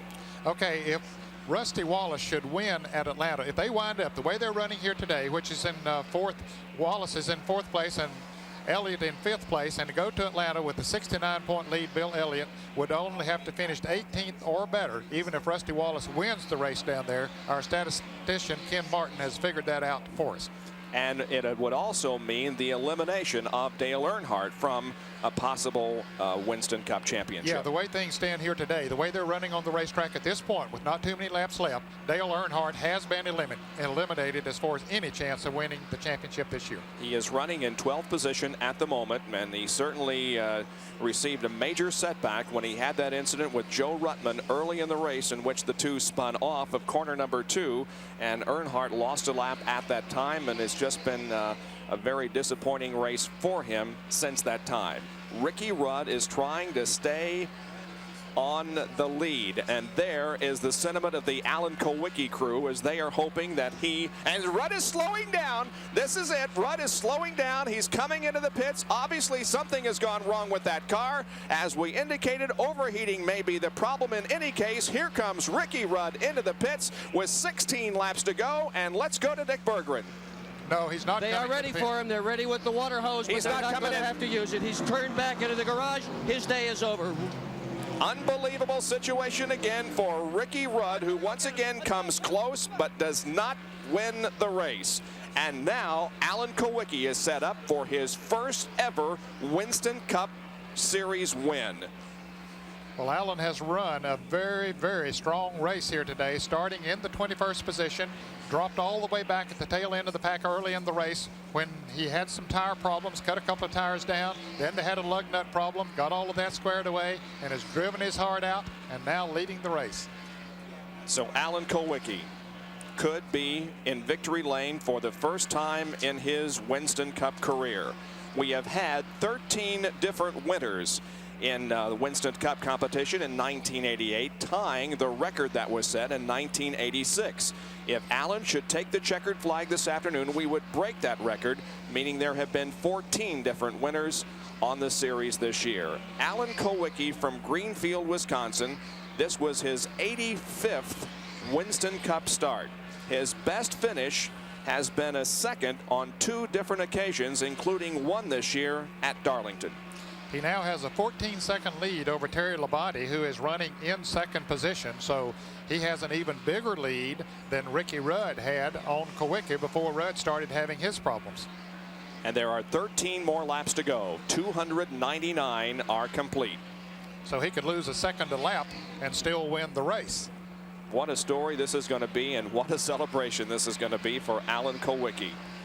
He has just performed so well on so many occasions this year, but something has happened to the car, or something has gone wrong that has prevented him from tasting the sweet taste of victory. But it could happen now in 12 more laps for Alan Kulwicki. So as we get set up for the finish, and as the Alan Kulwicki crew prays for his victory, we'll be back right after this. I'm in the garage area with a disappointed Ricky Rudd. Ricky, what happened? Did the motor give up finally? Well, I think it must have cracked a cell head or something this time. It started running hot with about 60, 70 laps to go, and for the longest time I just was nursing it. You know, I got out front, got a big lead, and the water temperature started going crazy, so I just backed off the throttle. Must have run another 50, 60 laps just running partial throttle, and surprised that it was able to make it as long as it did. Well, it was a good strong run, but today victory lane will not be for Ricky Rudd. Waco State Buick's been awful tough this year. You know, yeah, it's disappointing. You know, it's hard not to be, but we're coming back next year. We got Lou LaRosa coming on board, and we feel like we got a good shot at the championship. He sure does. You can believe that. 6 more laps to go for Alan Kulwicki and his first Winston Cup win. Let's go to Jerry Punch quickly in the pit area. Well, gentlemen, in 1977, Alan Kulwicki graduated from the University of Wisconsin with a mechanical engineering degree. He told me he couldn't believe that 9 years later, he was the Winston Cup Rookie of the Year, 1986. And here, 11 years later, from his graduation from college, he is an accomplished Winston Cup winner. Alan Kulwicki's crew tensely waiting as these laps count down. They can't believe it either. We have a couple of more stories developing on the racetrack, however, as we watch Alan Kulwicki headed for victory lane. The second position is held by Labonte, but here is the battle for 5th place. Davey Allison in car number 28. Make that the battle for 4th. Davey Allison in car number 28 is challenging Bill Elliott in number 9, and Davey Allison sneaks into 4th position. We'll watch Elliott battle back, though, on the outside in turn number 3, but it looks like that Davey Allison has completed the pass, and yes, indeed, Allison is now in 4th.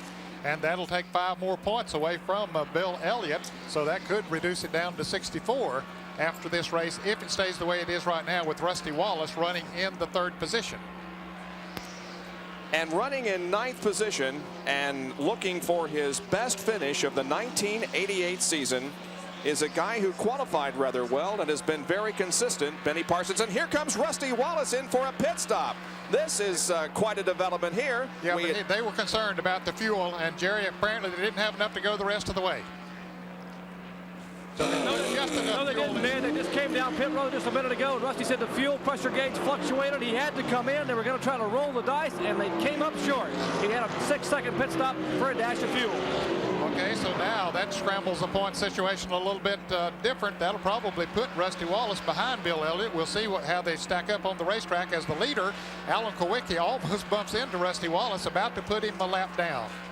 So I believe that Wallace there is in 6th position because he is the last car on the lead lap. There were 6 cars on the lead lap. Rusty is still on the lead lap, but now in 6th spot. So yes, he is 1 behind Bill Elliott with 2 laps to go. And we wanted to mention about Benny Parsons' best finish of the 1988 season.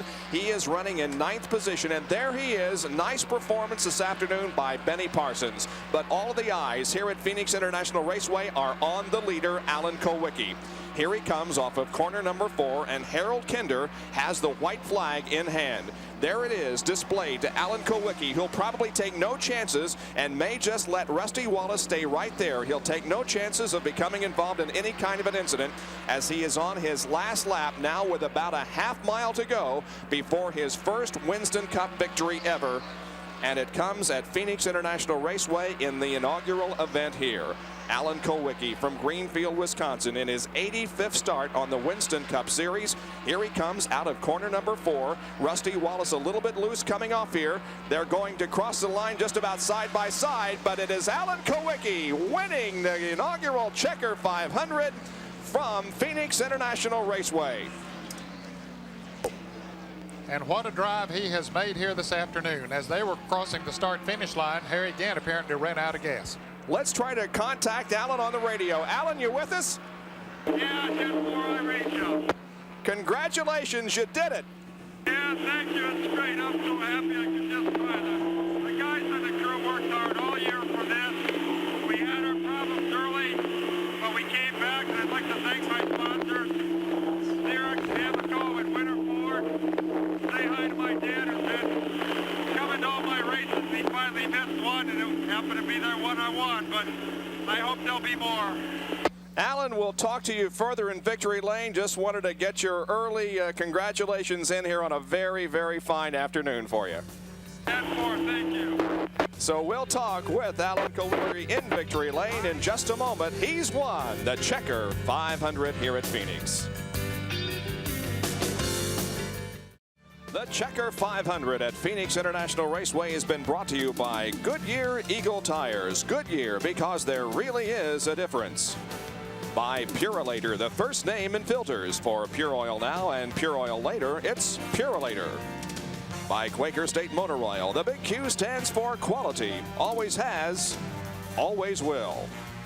Alan Kulwicki got lost on his way to Victory Lane. He isn't there yet. He took a lap going the opposite direction on the racetrack, but now he's down here in front of us, and they'll be pushing his car into Victory Lane in just a few moments. Quite a sight. There is Alan going down the backstretch the wrong way on the track. Bob, I have been involved in the sport of auto racing for about 35 years, and that's the first time that I've ever seen the winner say out on the racetrack and go the wrong way. But he wanted all of those fans. He wanted to wave at them, the thousands up on the hills here at the Phoenix International Raceway and everywhere. He wanted to see him. He took an extra lap while you were talking to him on the radio. Right. And he has been a long time getting to Victory Lane, but boy, he is really a happy fellow. Just wanted to savor the victory, I guess. Well, our Winner's Circle interview is being brought to you by Goodyear Eagle Tires. Goodyear, because there really is a difference. And we see Dr. Jerry Punch right there. Jerry, take it away.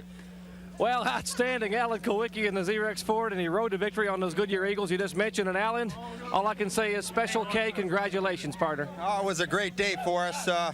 And the Goodyear tires did work good for us all day. We had a couple of flats, but we came back, and the crew did a good job. And Paul Anderson and Randy Andrews, Bob Sutton, all the guys on the crew really deserve a lot of credit. That victory lap there is something I had thought about for a long time, and I wanted to do something special and never be another first win, and I just wanted to give them something to remember me by.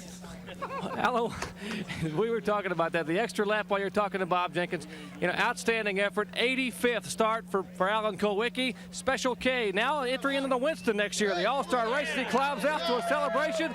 33 years old. Special K has a special day at Phoenix. Gentlemen. Well, it's nice to see Alan in victory lane at last. He was one of those who you just thought that was going to win a race soon, and by golly, it finally occurred under a deep blue sky here in the Arizona desert, about 25 miles outside of Phoenix, Arizona. The points now, Bill Elliott with 43.58, Rusty Wallace with 42.79, and Dale Earnhardt with 41.27.